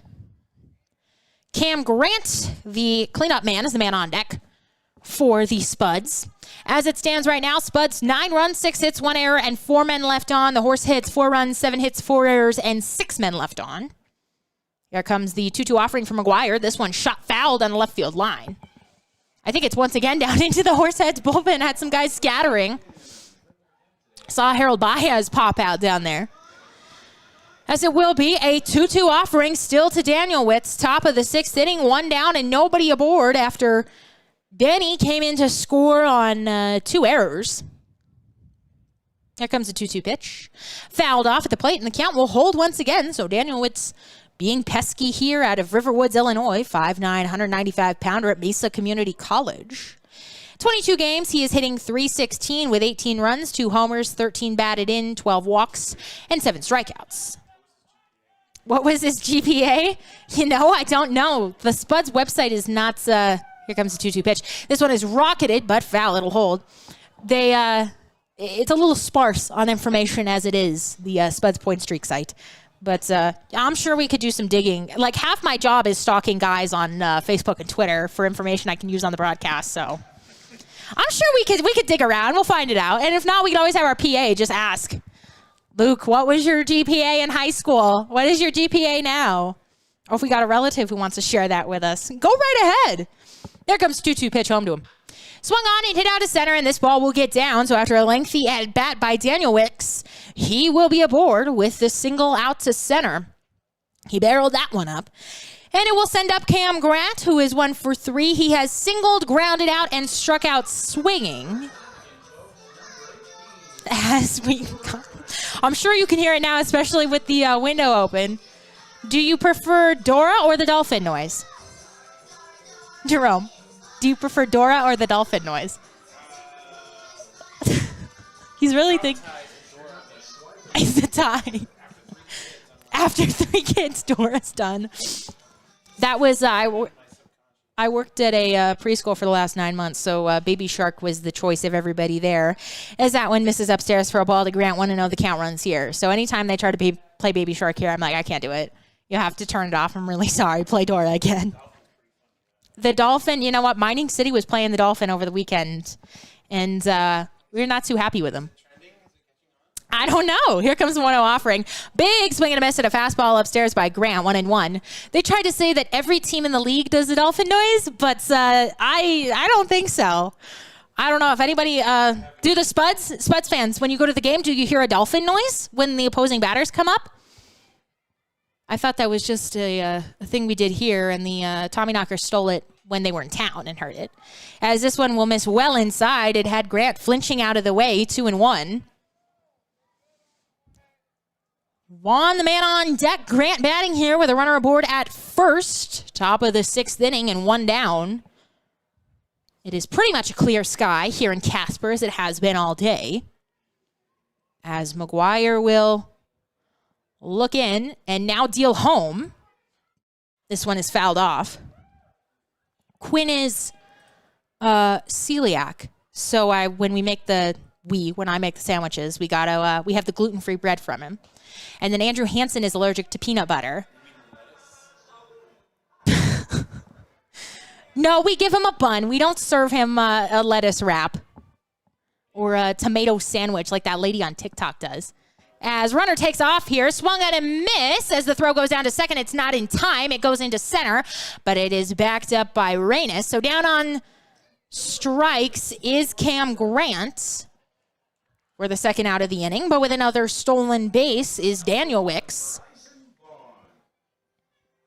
As the Spuds now have 4 stolen bases on the night. Baby Einstein's coming in here. They got everything. Well, because our coaching staff had complained that we were treating them too friendly and playing to the bangers for the opposing team, as that one misses upstairs for a ball, 1-0. Vaughn is 1 for 3 on the evening. He has singled. He's reached on a drop third strike, and he's also grounded out. So this is what you get. This is we have Dora and Dolphin noises and Baby Einstein thanks to the coaching staff here. So there you go. As here comes 1-0 offering. Big swing and a miss. It's a foul tip, actually. They call it at home. Regardless, it is a strike. 1-1, the count runs to Vaughn. 1 run in here in the top of the 6th for the Spuds. They lead this one 9-4. Both teams even in the hit column with 7 apiece, but the Horseheads 4 errors and the Spuds just 1. As this one is shot out into left, this ball is going to get down. Browning will grab. He bobbles. Throw will come into second. As an RBI single, we'll have Daniel Witt scoring the 10th run of the ball game for the Spuds. This one was cleaned out to left. And it will send Alex Salzman to the plates. Batting with a runner aboard at first. Salzman 0 for 2 in the ballgame. He has grounded out, been hit by a pitch, and he's also flied out. As he bats with 2 down in the top of the 6th inning, he will look at a ball upstairs, 1-0 the count to him. Salzman the backstop tonight, batting with a runner aboard at first in a 10-4 ball game. Somebody laughing very miraculously here, as that one will miss downstairs for another ball, 2-0 the count. 10 runs, 8 hits, 1 error, 4 men left on for the Spuds. 4 runs, 7 hits, 4 errors, and 6 men left on for Casper. And Maguire will have to battle here. And the throw will go over to first to check on the runner, Vaughn. Baker wasn't holding him on, but trying to keep him at bay here, especially with the Spuds having 4 stolen bases on the night, so not afraid to do some running. As Salzman ahead in the count, 2-0. Runner does take off. Here comes a throw from Boyd. It's on one hop. It gets away from Callahan, who was covering. He got Vaughn in the face with his glove, I believe. So he reaches down and checks to make sure that he is okay. And I believe that he is. But it is the 5th stolen base of the night for the Spuds. And the pitch was a ball, so it is a 3-0 count to Salzman.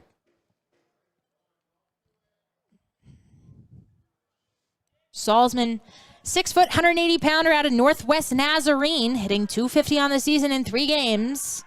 He doesn't have a walk on the season, and he is ahead 3-0.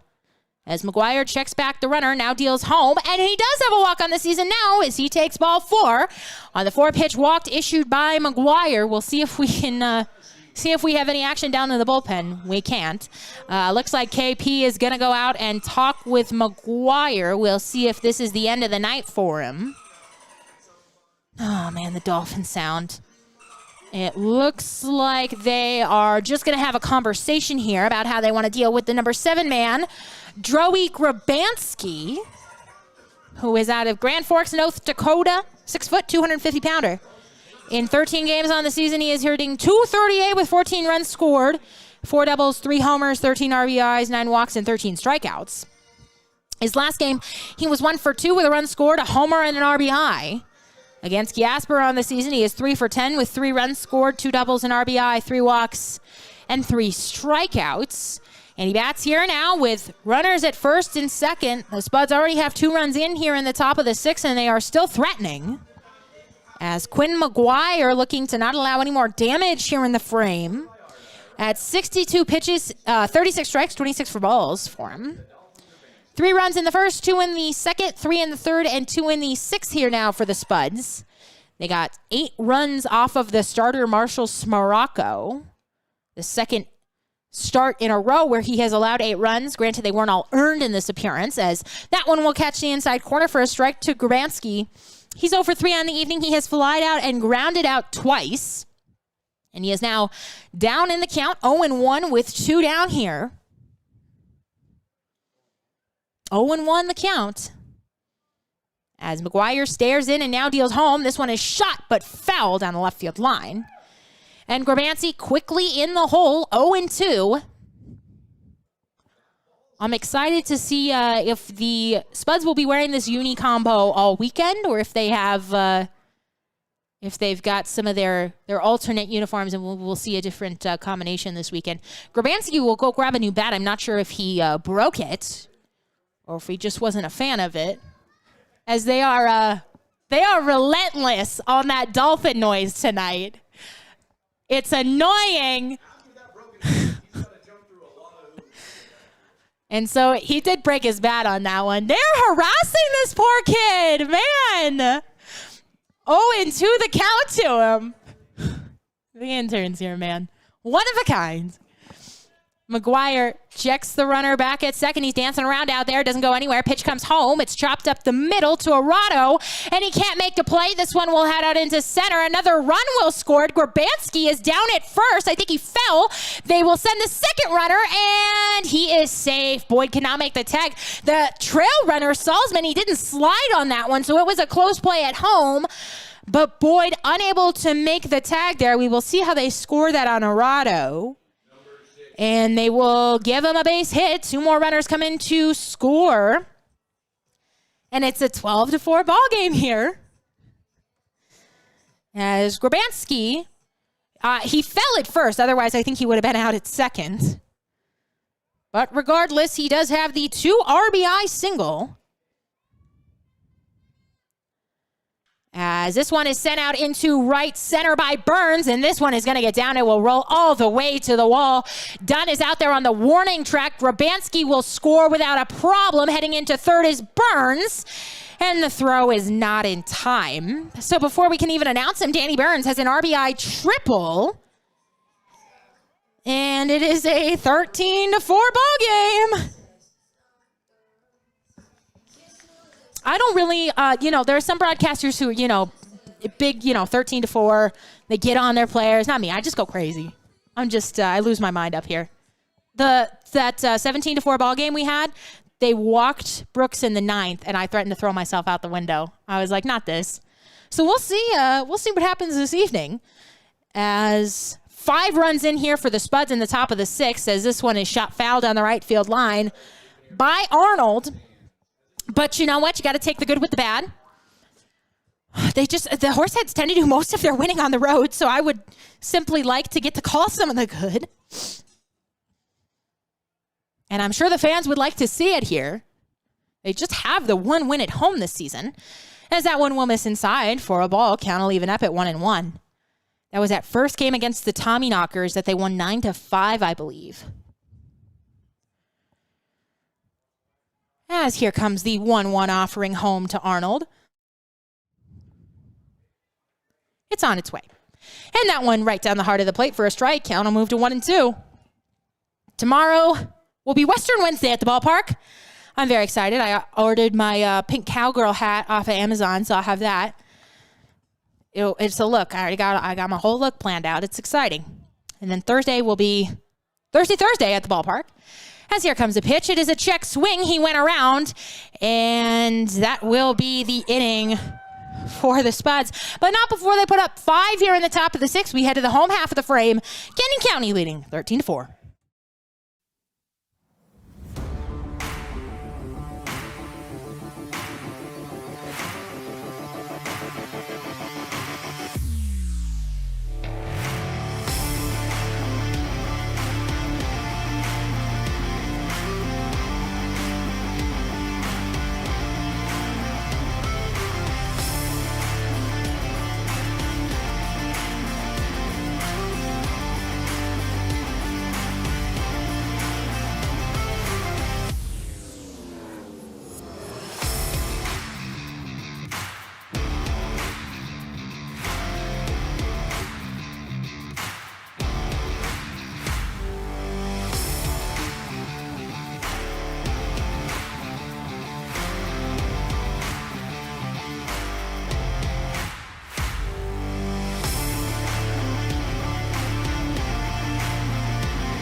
Don't miss a minute of Horseheads action this summer. Can't make it to the ballpark? We've made it easy for you to stay up to date with everything Casper Horseheads. All home games as well as select road games are streamed live on our YouTube channel and are also available to listen to on our Mixlr channel.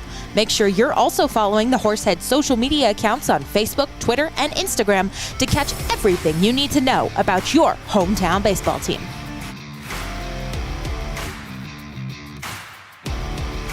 Welcome back. Our next Father's Day shout out goes out to our on-field intern, Michelle, and her father, Sam. So happy Father's Day to Sam from Michelle back at the ballpark.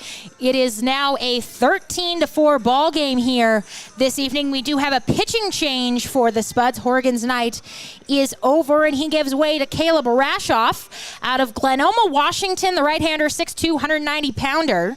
He is decisionless on the season for the Spuds with a 4.90 ERA in 2 games. 3 2/3 innings pitched, 3 strikeouts, 3 walks, and 2 hits on the evening for him. It is Browning, Boyd, and Arazzo due up here for the Horseheads. There were some defensive replacements that I missed last inning. I apologize on those. So we will, I'll go down and check with my official scores next inning, so we will have those to you, and everything will be correct. So once again, my apologies on that. As Browning will dig in here, 1 for 2. He has grounded out and singled so far in the ball game, as this one will miss well inside for a ball, 1-0. Rashoff's last start came against the Sabre Dogs, or excuse me, his appearance. He doesn't have a start on the season. In relief, 2 2/3 inning, he took a no decision against the Sabre Dogs, as this one is shot fouled on the left field line by Brooks. Count will move to 1-1.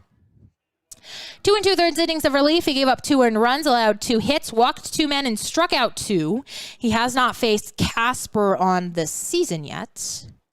As we will give you Horgan's line, he is in line for the win tonight, unless the Horseheads are able to mount one heck of a rally. As an off-speed pitch will miss upstairs to Brooks. Count will move to 2-1. Oregon was good tonight. He went 5 innings of work. He gave up 4 runs, but only 3 of them were earned. As here comes a 2-1 pitch well outside, and it will be 3-1 on Brooks. He struck out 2 men. He allowed 7 hits, but he scattered them effectively. He gave up 2 walks, and he didn't hit anybody. So that is the line for Oregon on the evening, as Browning trying to start things off right here for the Horseheads in the bottom of the 6th. 3-1 the count to him. As Rashoff looks in for the sign, he's got it and now delivers home. And that one will miss upstairs to Browning.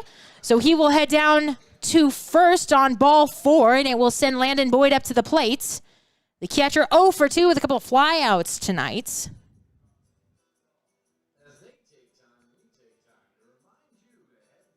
As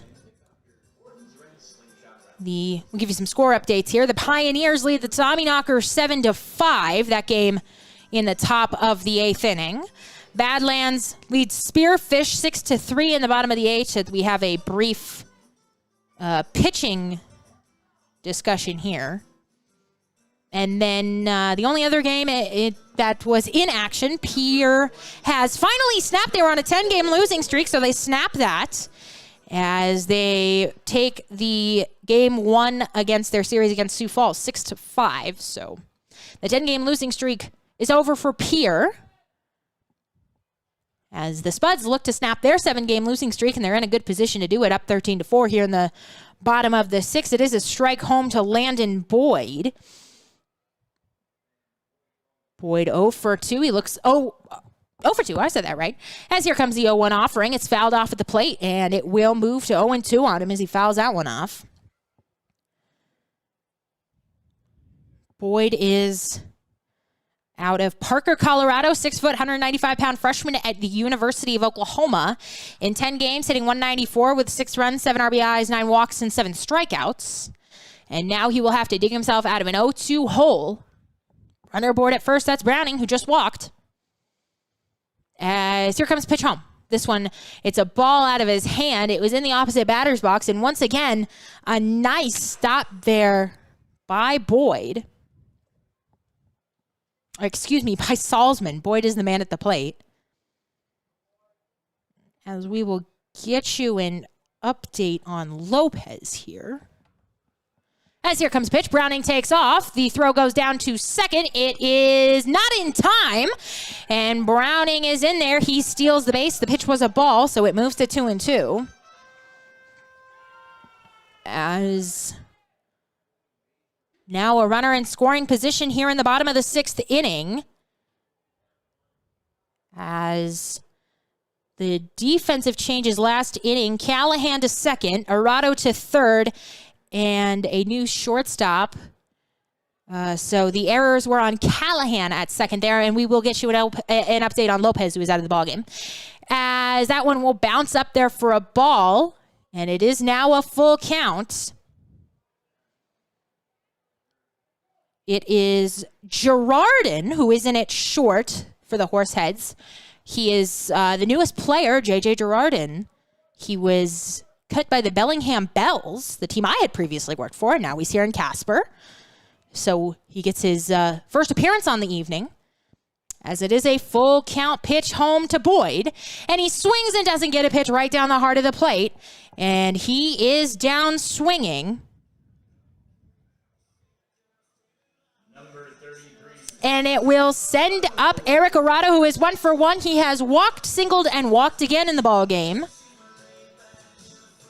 As I do apologize once again on missing those defensive substitutions. But we should have everything sorted out for the next inning. And once again, we are trying to get you an update on why Christian Lopez had to leave the ballgame, as we do not have an update. And as soon as we have one, we will get that to you, but no word from the team yet. As here comes the first offering home to Arado. He sends this one up the middle for a base hit. Coming around third is Browning. Now they will hold him up. As going to second on the throw is Arado, so some good base running there. As Arado will have a single, and it will put men at second and third for Ryan Callahan. Browning moving to third on it, and then Arado going down to second on the throw, which came all the way in.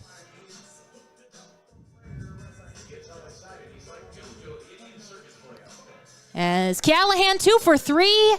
He has lined out, singled, and he has also reached on an excellent bunt single. And he digs in here now with runners at second and third. Just one down here in the bottom of the 6th as the Horseheads look to jump on Rashoff here in his first inning of relief. Here comes a pitch. That one right down the heart of the plate for a strike to Callahan. Yep, we got it. Thank you, sir. As Girardin has come out on deck, so if the line keeps on moving, he will have his first plate appearance as a Horsehead. And here comes the pitch. That one will miss inside for a ball. Count will move to 1-1 on Callahan. He is hitting .208 on the season. 20 games, 16 runs, 11 RBIs, and 18 walks. Lopez had a groin injury that was acting up in the last series, so that may be what is plaguing him here this evening. As that one will miss up and outside for another ball. 2-1 now the count to Callahan. 13 runs, 10 hits, 1 error, and 5 men left on for the Spuds. 4 runs, 8 hits, 4 errors, and 6 men left on for the Horseheads. All the scoreboard's down. We'll get you that up. There we go. As here comes a pitch. This one fouled off the plate. Count will hold. Count will move to 2-2, excuse me. 13-4, the Spuds leading here, but the Horseheads threatening. Runners aboard at second and third, as it is just about 9 o'clock here local time. Rashoff, 15 pitches, 8 for balls, 7 strikes. He looks in for the sign. He's got it. Comes set, the 2-2 pitch. It's an off-speed pitch that misses upstairs, and it is now a full count to Ryan Callahan. As trying to get aboard here. Runners at second and third. Here comes a playoff pitch. This one is foul and out of play down the left field line. As we have... Oh, the errors, man. The official book guy, he keeps all those. I'm not the one to ask on the official book because I'm trying to keep an eye on the whole field and we don't have any replay and just doing my best as the full count offering is sent out to left and that one will fade foul down the left field line. I can certainly run and go get them and see who the that play with the 2 errors. I messed that up. That one's on me, but we will get you a clarification on that one. As it is still a full count pitch here to Callahan. Rashoff comes set and now deals home. Swung on and fouled off once again. So Callahan putting up an at-bat here, being pesky as he will see his 9th pitch. Callahan digs in here now. A base hit will score 2 and make this a 13-6 ball game. 13-4 as it stands now. Rashoff comes set and now deals home. This one is swung on and hit through the right side for a base hit. They will send both runners. Browning scores. Here comes the throw. It is not in time. And Ryan Callahan with the RBI single through the right side. And he does indeed make this a 13-6 ball game. Big hit there through the right side. And it will be J.J. Girardin to dig in here for his first plate appearance as a Casper Horsehead. And it comes in a 13-6 ball game, hitting for Lopez. As he is so new, I will have to add him to my book. Wearing number 4, I believe. As he digs in here, and he is first pitch swinging, and it's a base hit up the middle. So how about that? J.J. Girardin with his first plate appearance as a Horsehead, and he's first pitch swinging, and he sends this one right back up the middle. So we say thank you very much to the Bellingham Bells. And Girardin will be aboard with the base hit, and it will send up Jake Baker. Moving Callahan down to second on it, and Baker will come to the plate. He's 0 for 3. He has reached on an error, grounded out, and struck out swinging, and a chance to keep the line moving here in a 13-6 ball game. 2 runners aboard, 1 out for Baker. As here comes a pitch. This one, a strike on the inside corner, 0-1 the count. Callahan at second, Girardin at first. Baker hitting .325 on the season. He does have 12 RBIs. As he awaits the 0-1 pitch. Here it comes. That one missing well inside. Another excellent stop by Salzman. He has been so good defensively tonight, seeming to catch everything behind the plate. As the count even up 1-1 on Baker. 13-6, the Spuds lead here, but the Horseheads with 2 runs in already in the bottom of the 6th. As Rashoff looks in, checks the runner back. Here comes a pitch. That one on the outside corner and misses. 2-1 the count to Baker. 2 balls and 1 strike to Jake Baker. Hank Dunn, the man on deck. Baker hoping to get the inning to him. He digs in. Rashoff comes set. Checks the runner back at second. And now the throw will go to second, in fact, but back safely is Callahan. He didn't have an exceptionally big lead out there, but Rashoff wanting to keep him close, so the throw goes back to check on him, and Callahan will once again take his lead. As Callahan is out at second, yes. Jerome had to go get some food, so here comes a pitch. That one, a strike on the inside corner to Baker, 2-2. I was running the live stream, and I missed all the defensive changes, and people are mad. So, that, you know what? We're blaming Jerome, who's having I don't know what the meal is here, lettuce wraps with some items. 2-2 count here to Baker. Rashoff checking the runner back at second once again. Here comes pitch. This one just outside. A full count offering home now to Baker. Horsehead still trying to claw their way back into this one. A 13-6 ball game. Rashoff getting ready to deliver the full count offering. Here comes a pitch. This one a check swing, and it's ball 4 too low. And Baker will be aboard with the walk. Baker, he does have 16 walks on the season, so he is a patient guy at the plate to go along with that high average. And it will send up Hank Dunn, who has already had an RBI triple in the ball game. And it will send him up. He's 1 for 3. He has grounded out, flied out, and also tripled. He is batting here now with the bases loaded and 1 down in the bottom of the 6th. As we will have a meeting on the mound here as they discuss how they want to pitch to Dunn. The 6-foot, 175-pound freshman at Yakima Valley Junior College out of Eureka, Montana. 6 RBIs on the season and a chance to pick up a couple of more here. Callahan at third, Girardin at second, and Baker at first. 13-6, the Spuds lead this one for now. Once again, everything even in the hit column. Both teams with 10 apiece. As here comes the first offering. That one will catch the outside corner for a strike.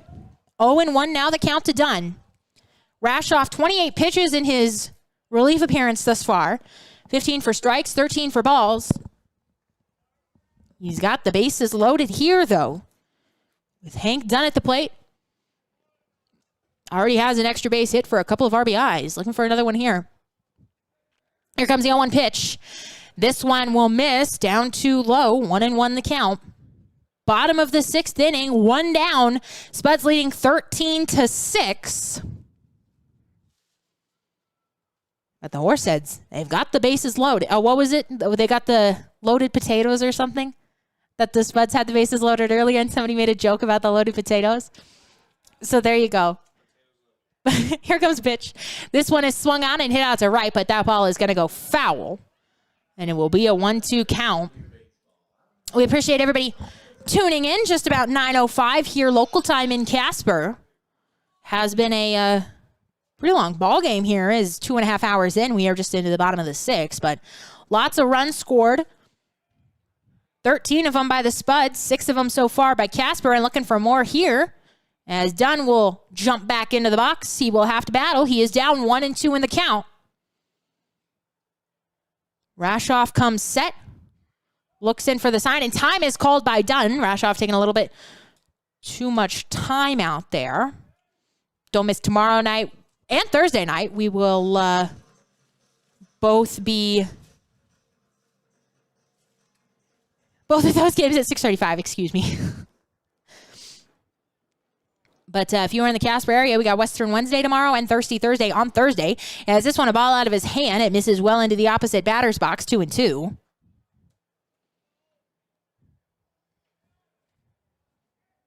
As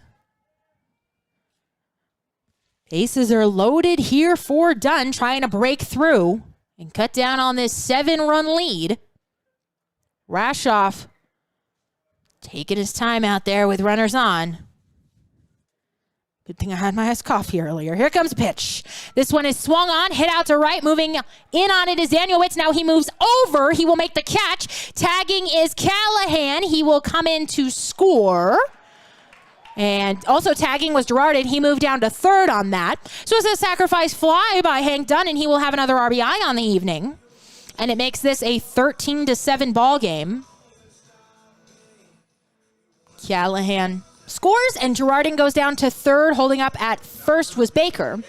And it will send up Harris Beckley, who's had a nice night. He is 2 for 3. He's grounded out, and he's got a couple of singles as well. I believe he's got at least 1 RBI on the night, as the Horseheads have driven in 7 so far. We will check Beckley. Yep, Beckley does have an RBI on the evening. And he's got a chance for more here. Runners at the corners. Girardin at third and Baker aboard at first. Here comes first pitch. That one too tall, and it is a ball. 1-0 the count. Missing away and outside from Beckley, who is out of Atlanta, Georgia. 5'10", 185-pound sophomore at Wofford. Last game, he was 1 for 2 with a double. If he reaches, Reynes would be the next man up. As here comes pitch, Baker takes off. Throw goes down to second. It is not in time, and Baker has got that bag stolen. So there will be runners aboard at second and third in scoring position now for Beckley. The pitch was also a ball, so it is a 2-0 count. Harris is ahead here. Horseheads looking to rally. They have trailed this whole game, but 3 runs in the bottom of the 5th, and now 3 more here in the bottom of the 6th. Has this a 13-7 ball game. As here comes a 2-0 offering from Rashoff. That one missing well inside for a ball. And so now 3-0 the count. No action down in the Spuds bullpen yet. But it looks like they will get action up now. Looks like somebody is getting up down there. Rashoff, 35 pitches, 17 strikes, 18 balls. 3 runs already in against him.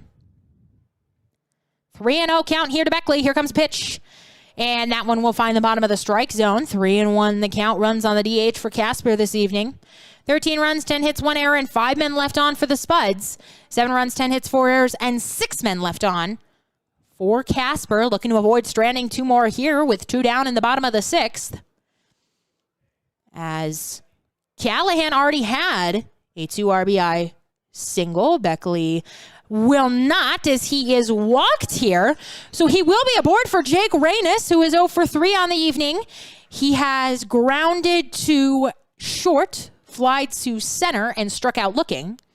And the bases are reloaded once again. We will have a mound visit here, as the Spuds are going to get somebody up, I'm sure, at this point.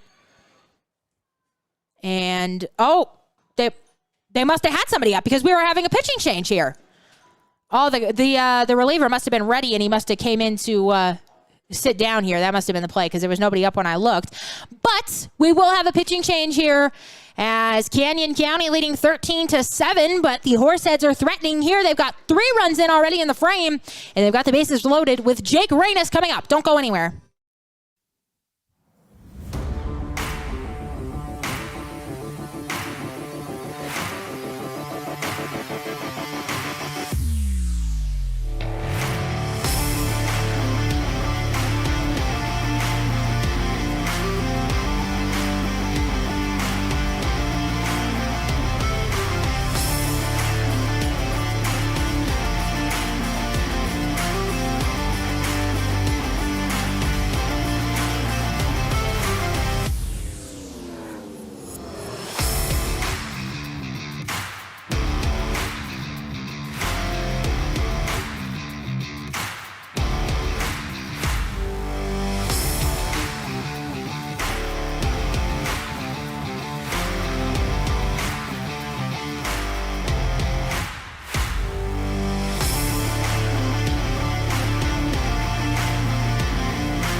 here. We will have another Father's Day shout out. It is Rolando de la Cruz and his father. So a very happy Father's Day to him as we are back underway here in the bottom of the 6th inning. Bases are loaded for Casper as the new pitcher is Wood for Canyon County, the right-hander out of the College of Idaho. He will face off against the center fielder, Jake Reynes, and that one will miss for a ball outside. 1-0, the count runs to him.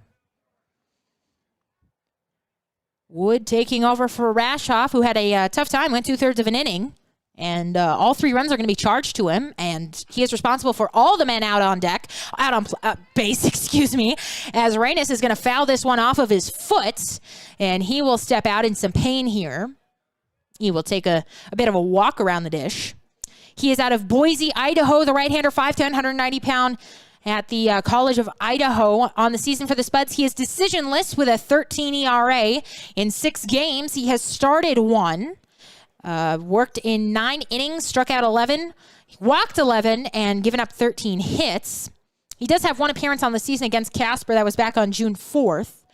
He pitched in 2/3 innings of work, and he gave up 4 earned runs on 4 hits, 2 walks, and he struck out 2. And Reynes now battling with the bases loaded. 1-1 the count. 2 down here in the 6th. Big swing and a miss at a fastball outside, and the count will move to 1-2. Went and checked with Connor. I owe Eric Arado and Ryan Callahan apologies. No errors on either one of them. Error on the pitcher, Maguire, and then an error on Dunn. So they were both, I mixed up who was throwing because I didn't see. But my apologies. As here comes the 1-2 pitch. That one will miss outside, 2-2. As his last appearance, Woods, was against the SaberDogs on the 17th. He went 2 innings of relief. He gave up 5 earned runs on 3 hits. He walked 4, and he also struck out a man. It is a 2-2 count now here to Reynes. Here comes a pitch. This one is swung on, sent to the third baseman, Vaughn. He gloves, fires low, but dug out by the first baseman, Grabansky. And the threat is ended for the Horseheads. They score 3 and leave the bases loaded. We head to the top of the 7th. Spuds leading 13-7. The Horseheads are still actively looking for host families in the Casper, Wyoming, and surrounding areas to host a variety of players and interns for the 2021 season. Host families play an integral part of our organization by providing players and interns a place to call home for the summer. Benefits of becoming a host family include season tickets for your household to all Horseheads home games, 25% off most Horseheads merchandise and concessions, and team-signed memorabilia. If you're interested in becoming a host family, give us a call at 307-441-1334 or email hostfamily@casperhorseheads.com.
Welcome back to action here. Top of the 7th inning.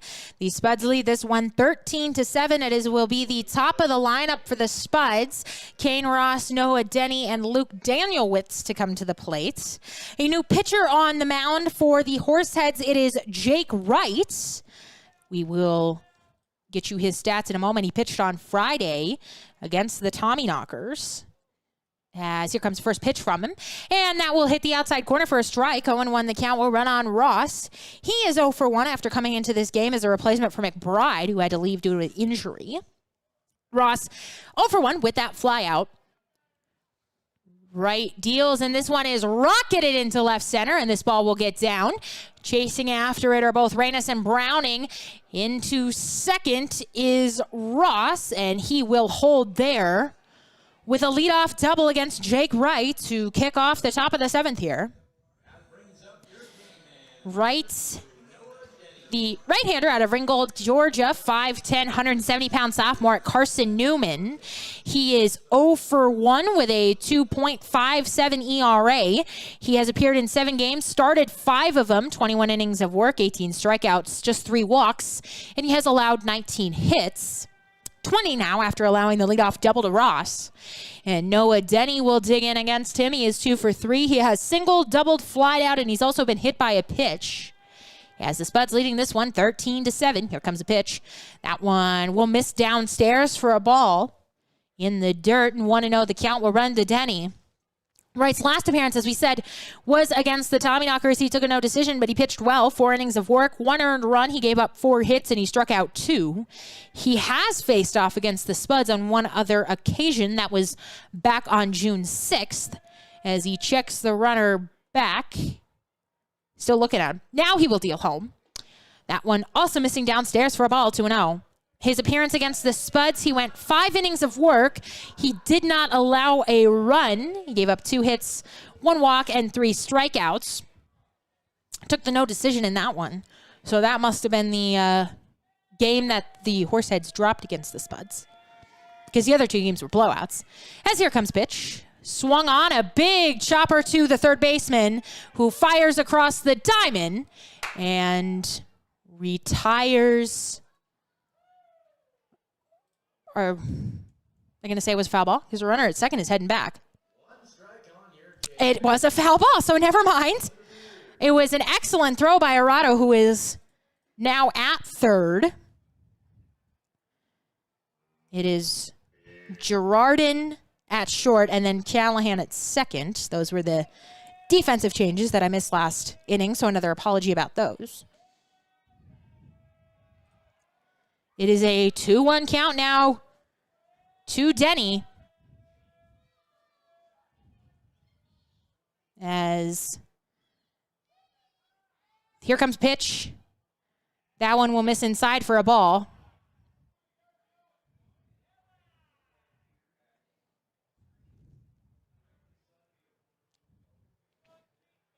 Is Lopez injured? We are still trying to get you an update. There has been no word from the team.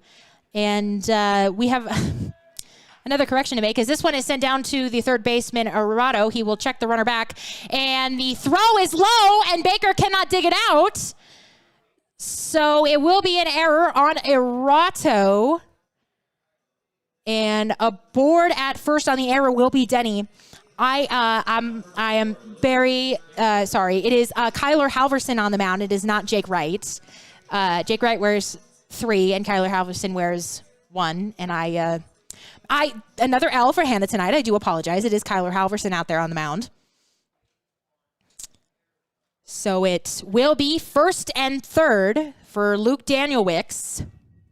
I think we're just going to toss this game in the trash. This has not been a great call by myself, I'll admit it. As the runner will take off and no throw, and Denny will have that base stolen.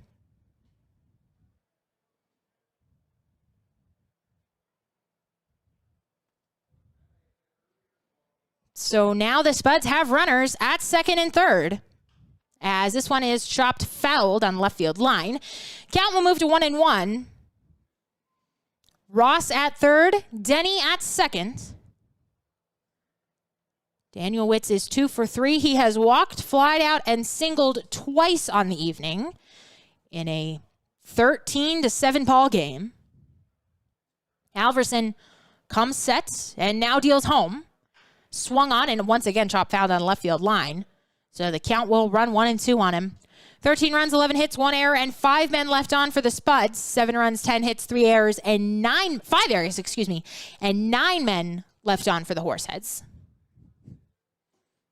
As the fans still hanging in there. The Horseheads are trying everything they can to get back into this one, but the pitching's got to hold it for them. As here comes the 1-2 offering home. That one will miss upstairs for a ball, 2-2. we will get you some score updates. The Trappers have snapped their 10-game losing streak. They beat the Sunfish 6-5. The Big Sticks have defeated Spearfish 8-3. As here comes 2-2 pitch from Halverson. This one is set out into right. Moving back on it is done. Now he's on his horse. He will make the catch over his shoulder. As the runner at third will tag, he will come home to score. The runner at second holding. So it is a sacrifice fly by Luke Danielwicks, and it makes this one a 14-7 ball game. As Cam Grant will come to the plate now with a runner at second and one down here in the top of the 7th inning. Grant is 1 for 4. He has singled, grounded out, and struck out swinging twice in the ball game. 14-7, the Spuds leading now. The Pioneers lead the Tommyknockers 11-5. That game in the top of the 9th. And then this game here are the only 4 in action this evening. Everybody else with a day off. As here comes the first offering home. This one is shot out into center field. Moving under it is Reynes. He is there to make the catch. And 1 pitch, 1 out for Cam Grant. It will send up Bryson Vaughn, who is 2 for 4 on the evening. He has singled, struck out, grounded out, and singled once again.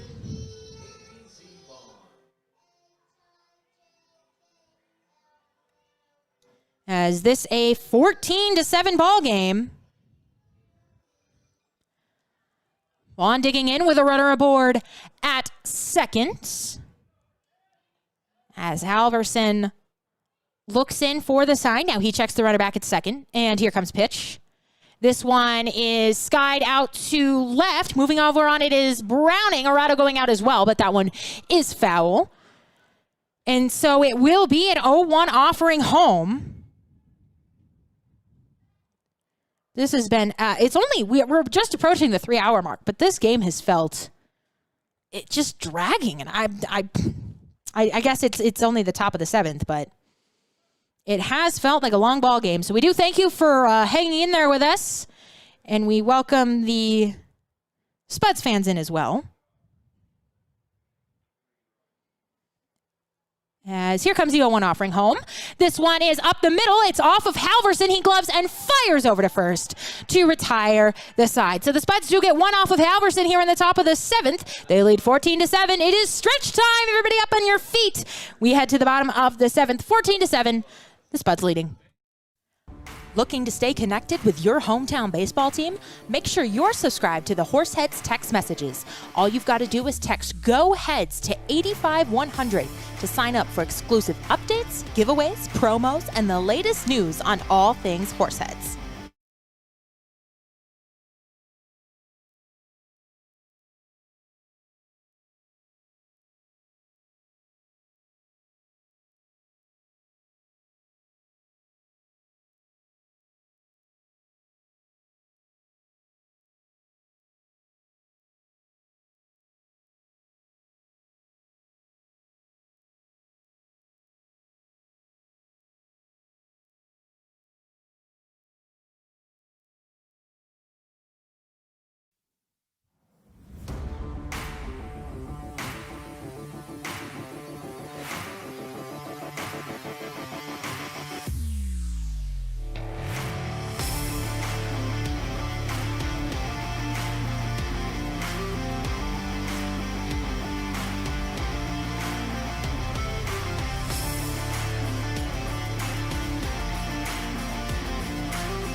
Our next Father's Day shout out goes to Eric Arato and his father, Victor. He sent that one in, so thank you very much. And a happy Father's Day to Victor, as We open play here in the bottom of the 7th. Browning, Boyd, and Arado, the man due up here in the frame, as that one will miss down low for a ball. 1-0 the account now to Browning. He is 1 for 2 in the ball game. He has grounded out, singled, and walked. As here comes the next pitch. This one is fouled off to the right side. Count will move to 1-1.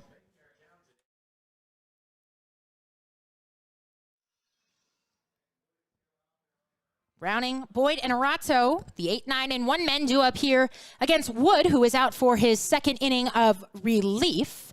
As a big swing and a miss there by Browning will have him down in the count 1-2. Wood has thrown 8 pitches, 5 strikes, 3 for balls. As he came in relief of Rashoff, we will give you his line as he is done for the evening officially. Here comes the 1-2 offering home to Browning, and that one will miss inside for another ball. 2-2 the count to him. Rashoff, 2/3 of an inning. He faced 8 men. He allowed 3 runs. They were all earned. He struck out 1, allowed 3 hits. He also walked 3 men, and that is the line on him, as this one is skied and fouled off to the right side. Cal will move to 1-2. Oh, it's trickling down the grandstands, and here comes the mad dash for all the fans. Let's see who gets it. The kids are racing up. Oh, it's all the way up at the top. They had to climb for that one. As here comes the 2-2 offering home to Browning. It is swung on and sent right on a line to the third baseman, Vaughn, who makes the catch with his glove on the dirt. And Browning is down on the line out.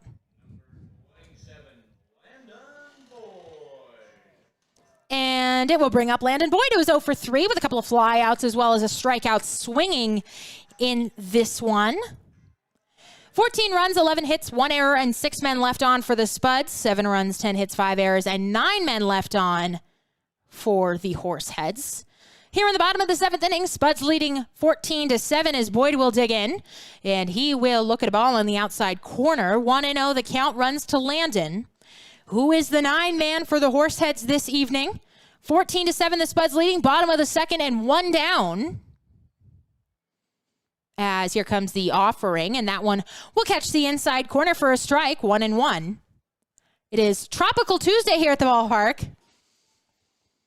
I'm not sure if the fans got the message. We got to get on that marketing grind. As here comes the pitch, big swing and a miss, and another pitch inside. Wood went back to that inside corner. And he's got Boyd down in the count 1-2. Well, it is Western Wednesday tomorrow, so wear your best Western apparel. We will be playing a bunch of old country songs. It'll be, so fun last week. So looking forward to another fun night at the ballpark tomorrow. This one missing well outside for a ball, 2-2. And then it is ladies' night on Thursday and Thirsty Thursday, so 2-for-1 beverages, adult beverages. And it should be a good time to come out to the ballpark and see the Horseheads taking on the Spuds. As here comes pitch. That one, a ball out of his hand and misses upstairs, and the count will run full now to Boyd. Arato, the man on deck. After this, the boys will be up in Caldwell, Idaho, taking on these very Spuds. They have 6 games against each other, 3 at home and then 3 away. As here comes a full count offering. A check swing, and he went around. Our home plate umpire will ring him up on the swing, and down swinging is Boyd for the second out of the bottom of the 7th. And it will send up Arato, the third baseman. The Horseheads lineup will turn over once again here. As Arato is 2 for 2, he has walked, singled, walked again, and singled again. And he comes to the plate with the bases empty and 2 down here in the bottom of the 7th. A 7-run ball game as we are 4 minutes away from the 3-hour mark.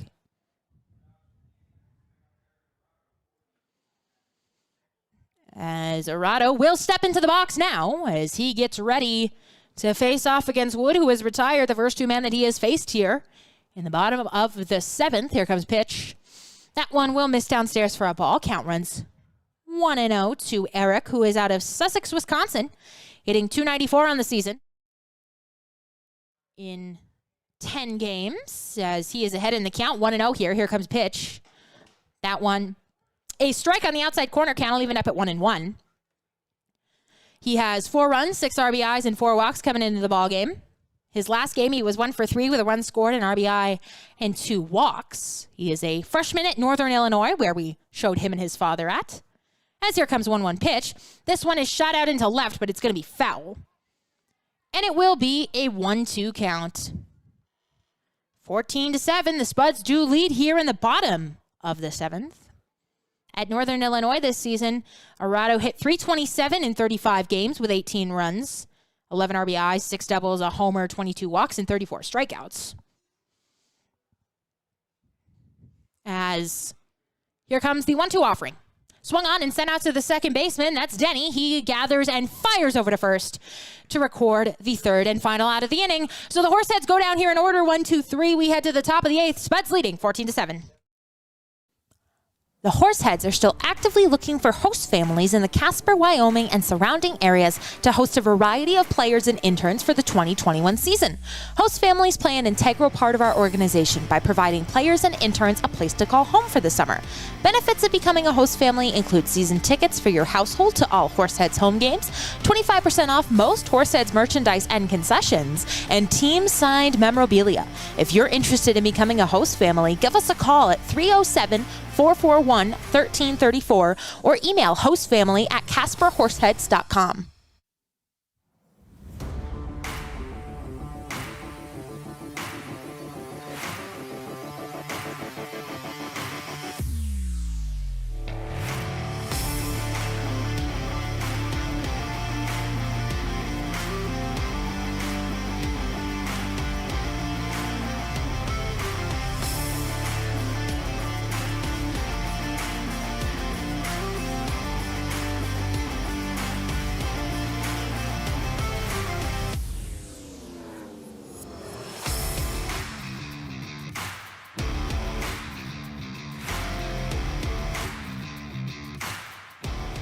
Welcome back to the ball game. Our next Father's Day shout out is Joe Schmidt and his family picture here, but specifically his father for Father's Day. Brooks' mom actually sent us this picture, so thank you to her. And a very happy Father's Day to Joe and Todd, I believe. Is what it is. It's so tiny I can't read it. Happy birthday, Jerome. You got to get me off the air. Happy Father's Day to Mr. Schmitz. And thank you to the Schmitz who are big fans of the broadcast.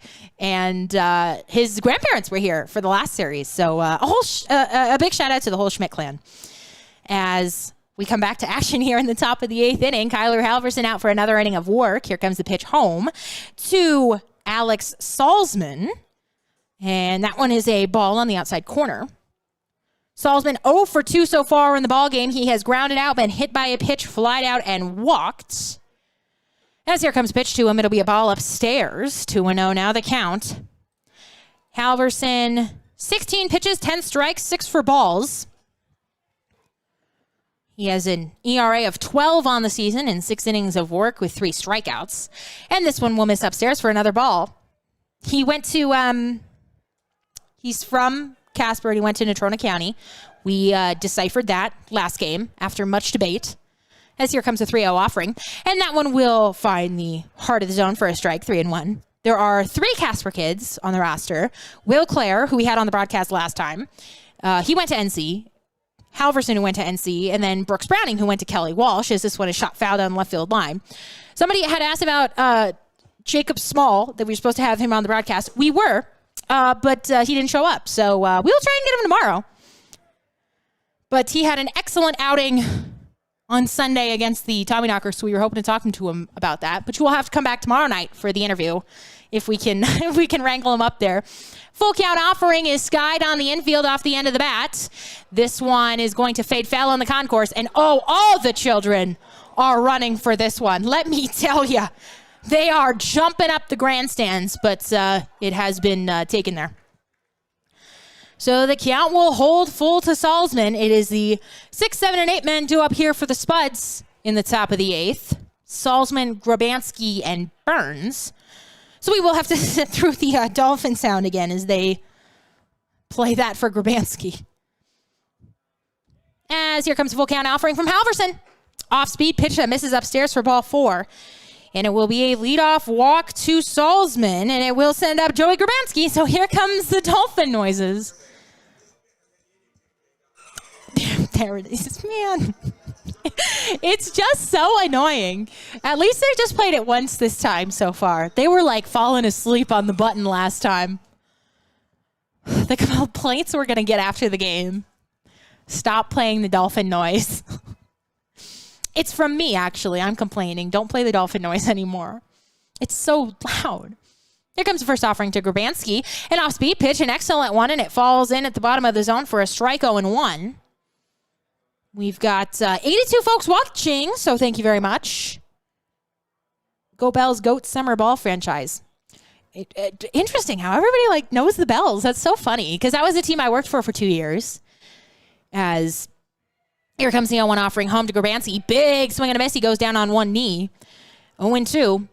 And then I, for the 2 years I worked for them, I was like, I want to be your play-by-play broadcaster when the time comes. And then I interviewed, and they passed me over, and I ended up here in Casper. So, everything happens for a reason.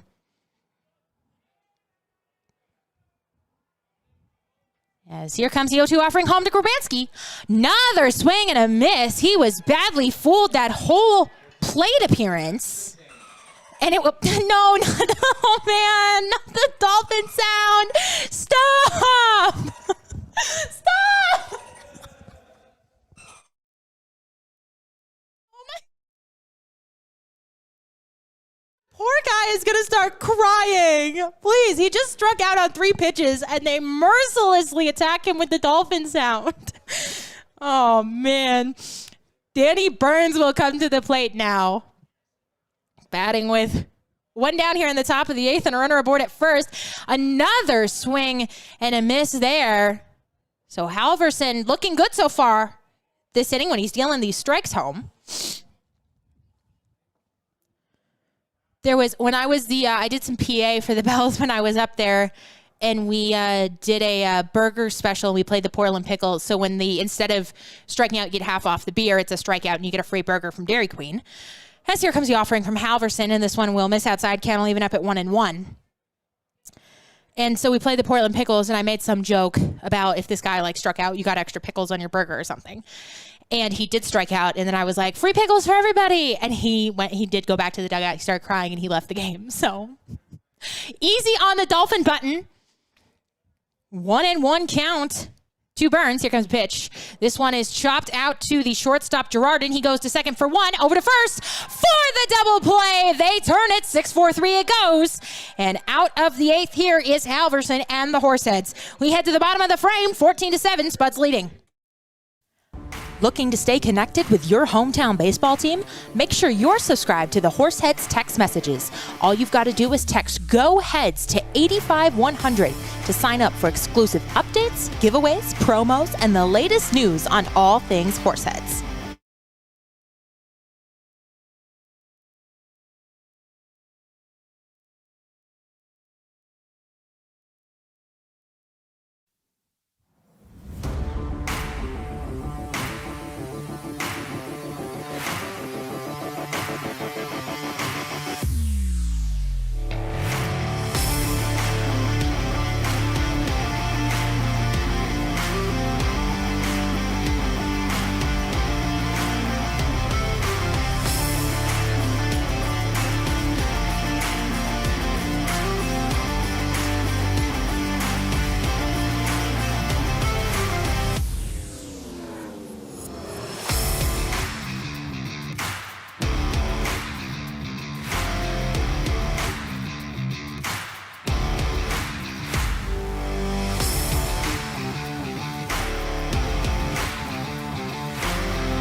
We do have another shout out for Father's Day. We can't get the picture to load, but it is Hank Dunn and his dad after his Babe Ruth All-Star Team won state in 2017. His dad has had the honor of helping coach Hank to 3 state football championships, 1 wrestling team state championship, and 1 state wrestling individual championship. So Heather sent that in. Thank you very much, and a happy Father's Day to Hank's father. As here comes the pitch home to Ryan Callahan. That one will miss low for a ball, and we are underway here in the bottom of the 8th inning. Canyon County leads this one 14-7. As we play on here, it is Wood out there still on the mound for the Spuds, and he deals a strike home. Count will even up now on Callahan. Callahan, Girardin, and Jake Baker, the men do up here in the bottom of the 8th. As here comes the pitch from Wood. This one is swung on and fouled back. Count will move to 1-2. Callahan is 3 for 4 on the evening. He's had an excellent night. He has lined out, singled, bunted for a single, and then singled again. As here comes the pitch from Wood, his 25th offering of the evening is on its way and swung on and missed. And Callahan is down on strikes for the first time this evening. And it will send up J.J. Girardin. The shortstop will have his second plate appearance as a Horsehead, the newest Horsehead after he was cut by the Bellingham Bells up in the West Coast League. And he is down here very excited. His dad DM'd me on Twitter last night and was like, can I send you some facts about JJ for the broadcast? As here comes a pitch, he gets away from the catcher and it's a ball. And I was like, oh, absolutely. And he sent me... Let me pull it up. He sent me this whole, his whole life story. So if you need to know something about JJ, we have got it. He is very excited to be here in Casper, as this one is shot up the middle. Coming in on it is Burns, and they will not have Girardin. So he starts off his Horseheads career 2 for 2 on the evening. So a big welcome to him here in Casper. He drives a silver Toyota Corolla, which was included in the email, and that was my favorite part of it. So I wanted to mention that tonight. So we will have, the way he's swinging the bat, we will have lots of more opportunities to give you some fun facts about JJ. And it will send Jake Baker up to the plate, who is 0 for 3 on the evening. He has reached on an error, he has grounded out, and he struck out swinging. He's also walked. So he is looking for his first hit of the evening. As he digs in here, hitting .324 on the season. 12 RBIs. As he does have a hit against this pitcher.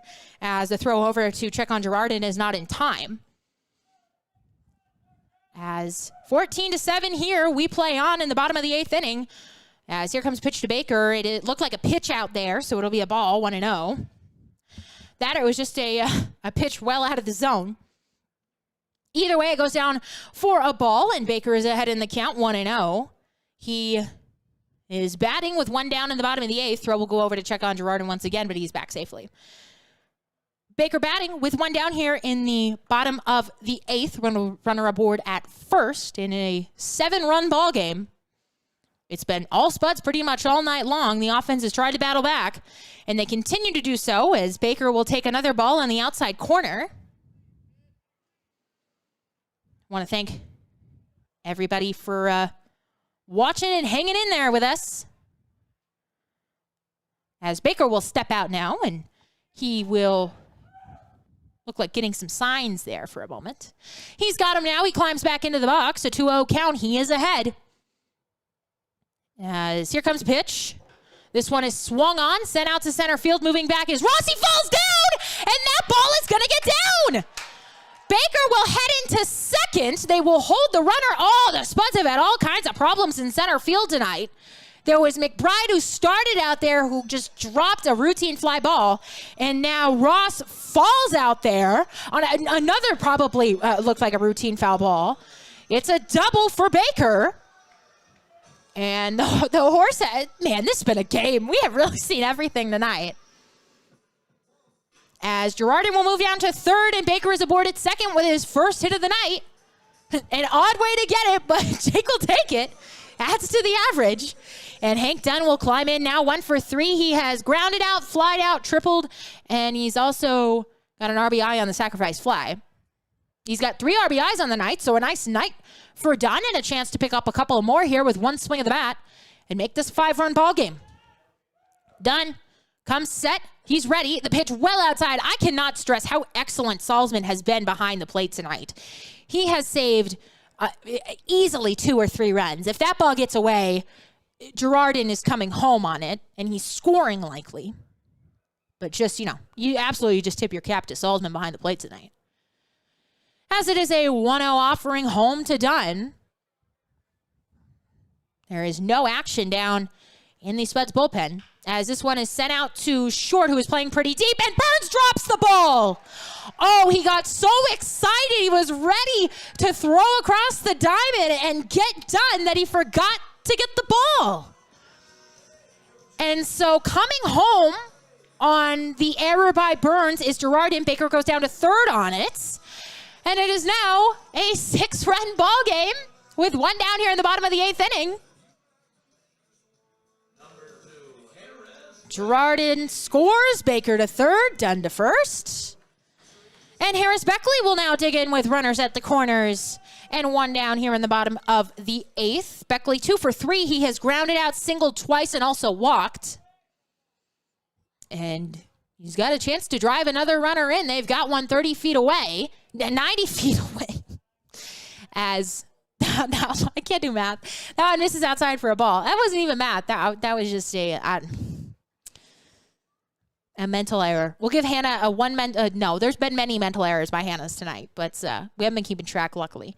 As here comes 1-0 pitch. Big swing and a miss at a pitch on the inside half. And it will have Beckley evening up the count 1-1. 14 runs, 11 hits, 2 errors, and 6 men left on for the Spuds. 8 runs, 12 hits, 5 errors, and 9 men left on for the Horseheads. As here comes the 1-1 offering home.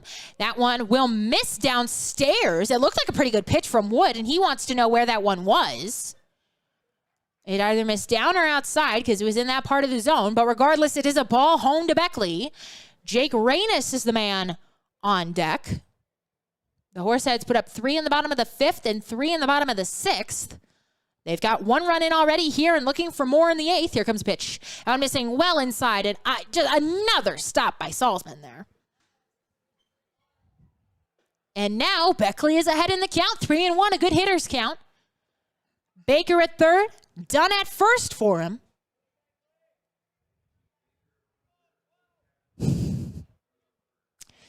As Beckley, he digs in, waits for the offering from Wood. Here it comes. Runner takes off. This one is swung on, and it's dropped to the first baseman. He will step on the bag. Coming home is Baker. The runner was in motion, and so Dunn gets down to second. And it is an RBI ground out for Harris Beckley as Baker comes home to score on it. They might have had a chance for 2 on it. It was a high chopper to Grabanski, but because Dunn was in motion, that took the possibility of the double play out of order. As that one goes 1 unassisted. And so it is now 14-9. And Jake Reynes will come to the plate. Chance to make this one even more interesting as he bats with 2 down in the bottom of the 8th. He looks at a strike on the outside corner, doesn't agree with the call, but it is a strike. And so 0-1, the count runs to Reynes. He's 0 for 4 on the evening as they check the runner back at second Dunn, and he is back safely. They were not holding him on. But regardless, he dove on back in, and now he takes his lead once again. Here comes the 0-1 offering to Reynes. This one is skied on the infield. As Grabanski coming in, he calls out the catcher. He falls down, but he makes the catch.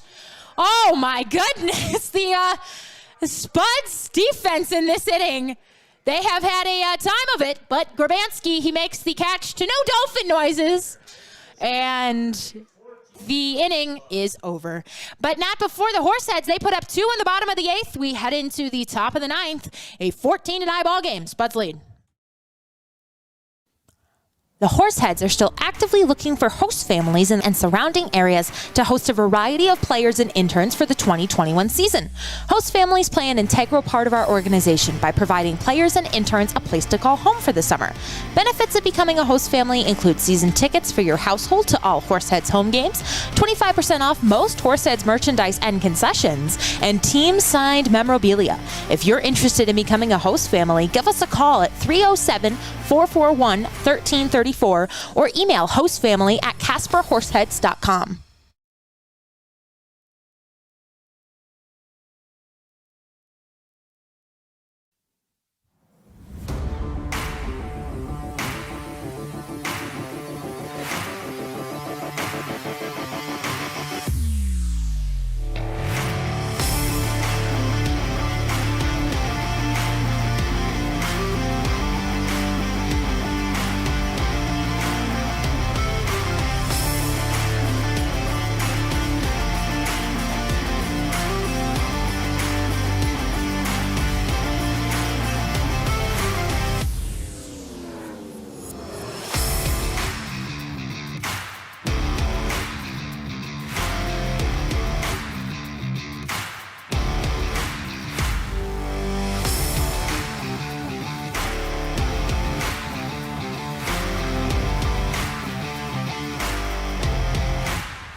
It is the top of the ninth inning here in Casper, Canyon County, leading the Horseheads 14-9.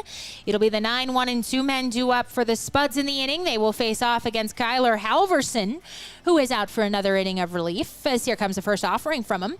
And that will clank off the glove of Boyd. I think he got a piece of our home plate umpire. He is in some Oh, he has fallen down. Oh, I believe he has fainted. Oh my goodness. Oh, he's back up now. As the trainer rushes out to see. I'm not sure where he took that ball off of, but he did faint. He has now, it looks like he has regained consciousness here as they are attending to him. A scary moment here down on the field. He is still on the ground here as they are attending to him. We will see if he is all right. They will help him up now. They will help him to his feet as the trainer is examining him now. A moment I have never seen. He was hit by the pitch. I don't know if it hit him in the head or the chest area, but he staggered back from the plates and then he fainted for a moment. He has regained consciousness now. He is up on his feet, being examined by the trainer. It looks like perhaps they're calling for some water here. Has been another hot one in Casper. He was 93 degrees at first pitch. He is up and talking. Joe Schmidt will bring him some water here as we pause here, make sure he's okay. Jack out with another bottle. As we will obviously want to make sure that he is okay. As he is up, he is talking with the trainers. He looks to be doing better now. It is a 14-9 ball game. The count is 1-0 to Arnold. Obviously, secondary, making sure that our home plate umpire is okay after he has fainted. As they will continue to tend to him here, we will send it to the break while they make sure that he is okay and we get ready to continue this ball game. So don't go anywhere. Top of the ninth inning. Spuds leading 14-9.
Welcome back to the broadcast. Here we are going to the field umpire will be calling balls and strikes now, as our home plate umpire has to leave for precautionary reasons. The first pitch home to Arnold was a strike there, and the second one also is a strike. 1-2 now the count to Arnold, who is 1 for 3. He has walked, doubled, grounded out, and struck out swinging. So we will check in with our team. We'll make sure our home plate umpire is okay. Hopefully just removed for precautionary reasons, but a scary situation down on the field nonetheless, as that one will miss outside for a ball. 2-2. Top of the 9th inning, 14-9. Canyon County leading, as that one will miss once again outside for a ball. Halverson, 32 pitches, 20 strikes, and 12 for balls so far on the evening, facing off against the 9-1-2 men to lead off the 9th here, as he looks in for the sign and now deals home. This one is swung on, hit out to center. Going back on it is Reynes. He settles under it, and he makes the catch for out number 1 of the 9th. And the lineup will turn over once again for the Spuds. Just kind of taking the energy out of this crowd, obviously. Just wanting to make sure that home plate umpire is okay.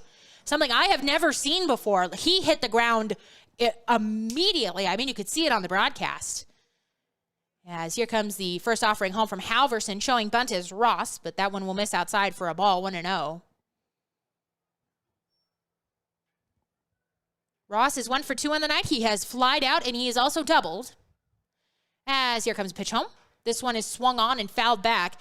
It looked like for a moment that they were going to have one of the base coaches for the Spuds come call balls and strikes, but our field umpire is now the only man out there making the calls. So let's hope that we don't have any close calls tonight left in the game. As here comes 1-1 pitch, shows bunt, but it's up by his head. That one slipped out of the hand of Halverson.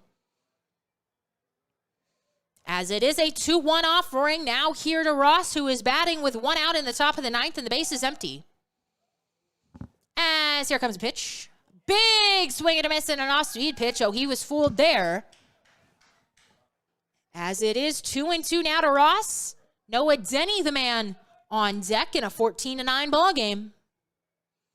Here comes a 2-2 offering from Halverson. Swung on and fouled back. Oh, it gets over the screen, so the children will be running again. A 2-2 offering home to Ross. The 40th offering of the evening from Kyler. As here comes pitch home. This one is swung on and lined out to left. This one is going to get down. It will have Browning chasing after it into the corner. Heading into second is Ross. He will pull up there with the 1 out. Double to left. So the Spuds will have another runner in scoring position, and it will be for Noah Denny, who is 2 for 4. He has single, doubled, flied out, been hit by a pitch, and he's also reached on an error. So he will come to bat here with 1 down in the top of the 9th inning. Ross, the man at second after doubling moments ago. Halverson looking to hold this lead right where it is at 5 runs, 14-9, the Spuds lead. Here comes a pitch. That one bounced up there. The runner is going to third. Here comes the throw. It is not in time. So the runner will get down to third on the stolen base there. That is Ross. The pitch was a ball, so the count runs to 1-0 on Denny. This one wrapping up here. This evening, we approached 3.5 hours on it. This is our longest game that we have had at home. But, that's not bad, 3.5 hours. As here comes pitch. That one will miss, gets away from the catcher Boyd, but no advance by the runner Ross. It will be a 2-0 pitch to Denny. Tomorrow night, we will have Western Wednesday at the ballpark, taking on the Spuds, 6:35 first pitch, and then Thursday, it is Thirsty Thursday at the ballpark, 2 for 1 adult beverages, and once again, a 6:35 first pitch. As here comes a 2-0 offering from Halverson. This one gets well away from Boyd, and the runner will come home to score, so it is now 15-9 after the wild pitch by Halverson.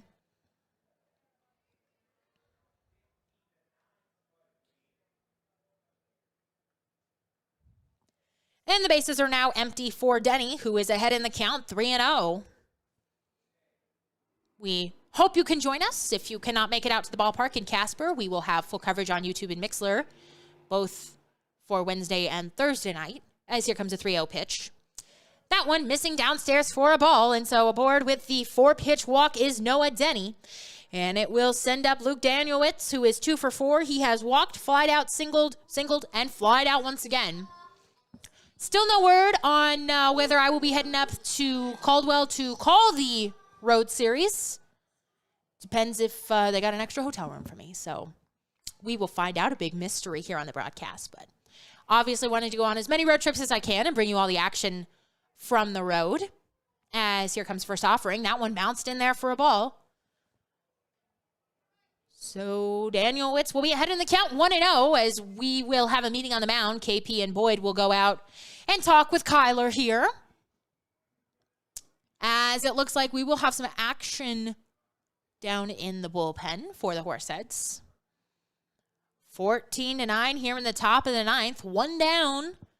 Luke Danielewicz at the plate. He is batting with a runner aboard at first. That is Noah Denny. After this, both teams will face off against each other. They will be up in Caldwell, Idaho, the second trip that Casper will take up there. They were in Caldwell back June 4th, 5th, and 6th. They took 2 out of 3 from the Spuds in that series. In danger of dropping game 1 here. Runner takes off, pitches down low for a ball, and no throw will be made. So Denny has the base stolen. And it is a 2-0 count to Danielewicz. So after Canyon County, is done facing Casper in these 6 ball games, they will head out to Butte, Montana to take on the Mining City Tommyknockers. That June 29th through July 1st series, and this one misses outside a ball in the opposite batter's box, 3-0. We will welcome in the Badlands Bad Sticks, the Badlands Big Sticks, as well as the Wheat City Whiskey Jacks. So that should be fun. 2 opponents we haven't seen this season yet, in for their first and only trip to the ballpark. So be here for those series. As here comes a pitch, and this one is nowhere close for a ball. Another walk has been issued here by Halverson. And it will bring up Cam Grant, who is 1 for 5 on the evening. Single, ground out, 2 strikeouts swinging, as well as a fly out. And introduced as Cam Dora Grant. Things you only get at this level of baseball, folks, let me tell you. 15-9 ball game here in the top of the 9th inning. 1 down. Runners at first and second for Grant, who comes into this game hitting .238 in 22 games for the Spuds out of San Bruno, California. 6 foot, 245-pounder at Skyline Community College. Runners both take off. The pitch is upstairs. Ball will go down to second, and they have the runner. As Denny will steal the base at third, but Boyd will cut down the runner, Danielewicz, who didn't even bother to slide on that one. It was a delayed double steal. The runner at second took off first, and then Danielewicz took off after him, and by the time that the throw got down, they had him dead to rights. So that'll be a big second out here in the top of the 9th.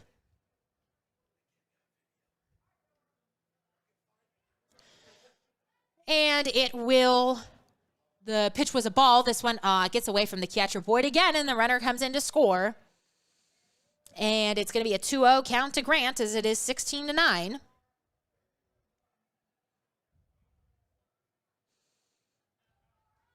And so the bases are empty once again for Cam Grant. 2-0 count to him. 2 down here in the top of the 9th inning. A 16-9 ball game. Every time the Horseheads have tried to claw their way back into this one, the Spuds offense has simply not allowed them to. As here comes a 2-0 pitch. That one will miss inside for a ball, and it is 3-0. Halverson in danger of walking the 3rd man of the inning. 2 runs already in for the Spuds here in the top of the 9th. He looks in for the sign. He's got it. He delivers. And this one is going to be called a strike. 3-1 now the count to Grant. The Spuds got 3 in the first, 2 in the second, 3 in the third, 5 in the 6th, 1 in the 7th, and now 2 here in the 9th. So their scoring has been spread out. And this one will miss upstairs for a ball. So it will be another walk issued by Halverson to Grant. as it looks like we are probably going to have a pitching change again. KP is out, and we will, in fact, have another pitching change here with 2 down in the top of the 9th inning. Kyler Halverson's night is finished. He is responsible for the man on first. We head into the pitching change. Don't go anywhere. Top of the 9th, 2 outs, 16-9, Canyon County leads.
The new pitcher is Preston Joy as he digs in to face off against Bryson Vaughn.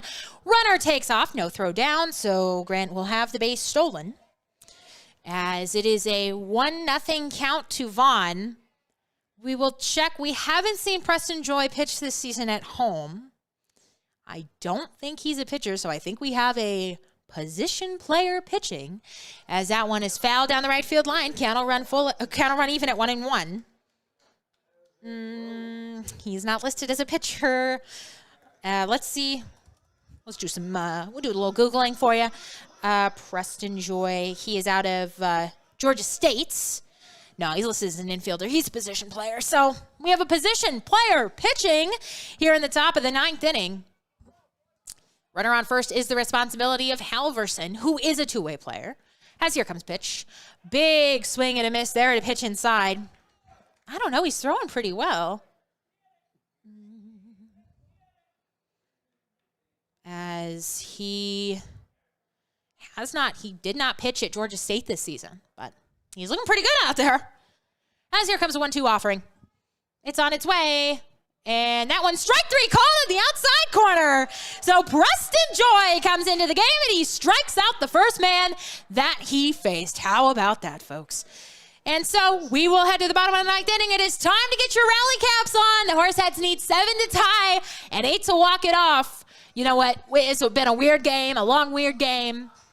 Maybe the Horseheads will make it a little weirder, a little longer. Bottom of the 9th, Spuds lead 16-9.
Welcome back to the broadcast. Bottom of the 9th inning.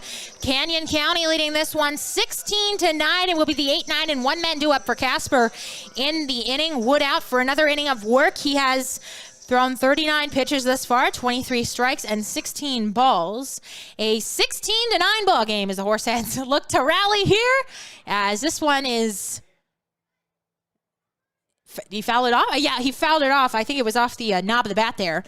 So Browning down in the count 0-1. Brooks is 1 for 3 in the ballgame. He has grounded out, singled, walked, and he's also hit into a line drive as Boyd will grab the ball and pocket it. Swing and a miss there at a pitch inside, and Brooks will have to battle here, now down 0-2 in the count. We want to thank everybody for listening, sticking with us, and all of the very nice comments. Thank you very much. It has been, I'll tell you, this has been the probably the most brutal call of the season, as that one will miss outside for a ball 1-2. I would say I had my best call the last game, the Pio series, and I would say this has been my worst call. So if you join us tomorrow night, hopefully it will be a little better. As here comes 1-2 offering home from Browning. To Browning. This one misses outside for a ball 2-2. Browning, Boyd, and Arato, the man coming up, or 2 up at least, unless we have a pinch hitter in a 16-9 ball game. The hits are actually even at 12 apiece. As here comes pitch. Swing on and miss at a fastball upstairs. And Browning is down swinging for the second time this evening. And it will send Landon Boyd to the plate with 1 down in the bottom of the 9th. Landon is 0 for 4. He's flied out twice, and he's also struck out swinging twice. We will give you an update on the only other game still active, and that one has gone final, as this one misses inside. It's a ball, 1-0 the count to Boyd. Pioneers have beaten the Tommyknockers 11-6, as the Tommyknockers have now dropped 3 of their last 4, which bodes well for the Horseheads. That one will find the outside corner for a strike, 1-1. Coming into this game, the Horseheads and the Spuds were tied at the bottom of the division at 6-17, and Mining City and the Saberdogs sat atop of it. The Saberdogs were idle today. They did not play. As here comes a 1-1 offering home. Big swing and a miss at a pitch inside there by Boyd. Badlands beat Spearfish 8-3, and Pier snapped their 10-game losing streak as they beat Sioux Falls 6-5. All of those games in under 3 hours, and we are still kicking here, as that one is going to miss downstairs. 2-2 the count to Boyd. 1 out, bottom of the 9th inning, 16-9 ball game. As Wood comes set, he looks in. Now he delivers. That one, strike 3 called at the bottom of the zone, and Boyd is down via the K for the 3rd time this evening. So the Horseheads, we will have... Oh, is that Zion? Zion's coming to the plate. All right. So Zion Springer will have a pinch hit. A pinch hitting appearance here.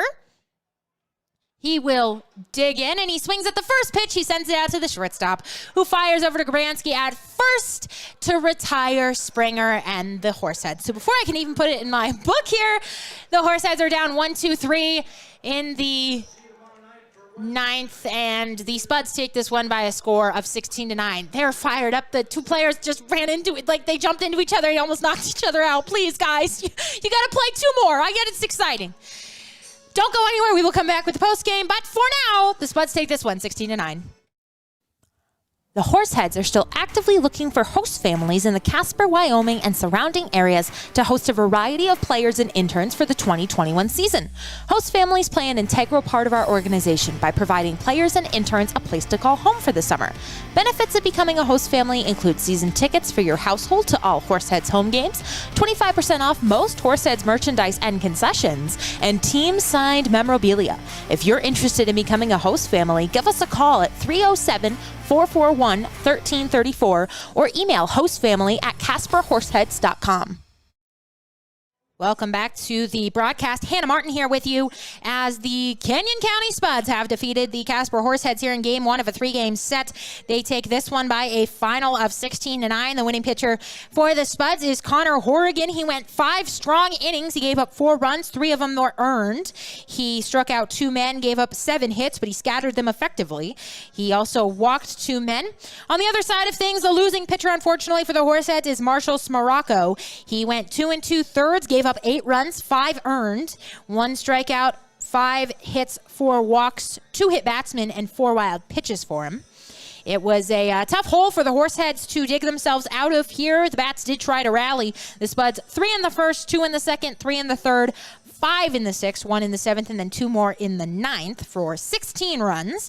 The Horseheads, like I said, tried to battle back. They got 1 in the 1st, 3 in the 5th, 3 in the 6th, 2 in the 8th, but ultimately just not enough as the Spuds, the victors here this evening, they take the first game 16-9, but still a lot of baseball left to be played between these two teams. They've got 6 games slated in the next 6 days between them, 3 here in Casper and then 3 up in Caldwell, Idaho, as the Horseheads will look to rebound tomorrow night. First pitch is at 6:35, and then also we've got a game on Thursday night at 6:35 for you as well. Full coverage on YouTube and Mixlr, so don't miss those, as the Horseheads are looking for a better outcome. Still a chance to take this series, though. They just got to pick up the next 2 games, which we know they are capable of, as they are just coming off the series win against the Tommyknockers. But for tonight, the Spuds have taken this one by a final of 16-9. Hannah Martin signing off. Thank you all very much for watching. Once again, a happy Father's Day to all of the fathers out there. And thank you so much for submitting your pictures, and a happy belated Father's Day. 16-9, the Spuds take this one. Hannah Martin signing off. I will see you tomorrow night. Drive safe, everybody.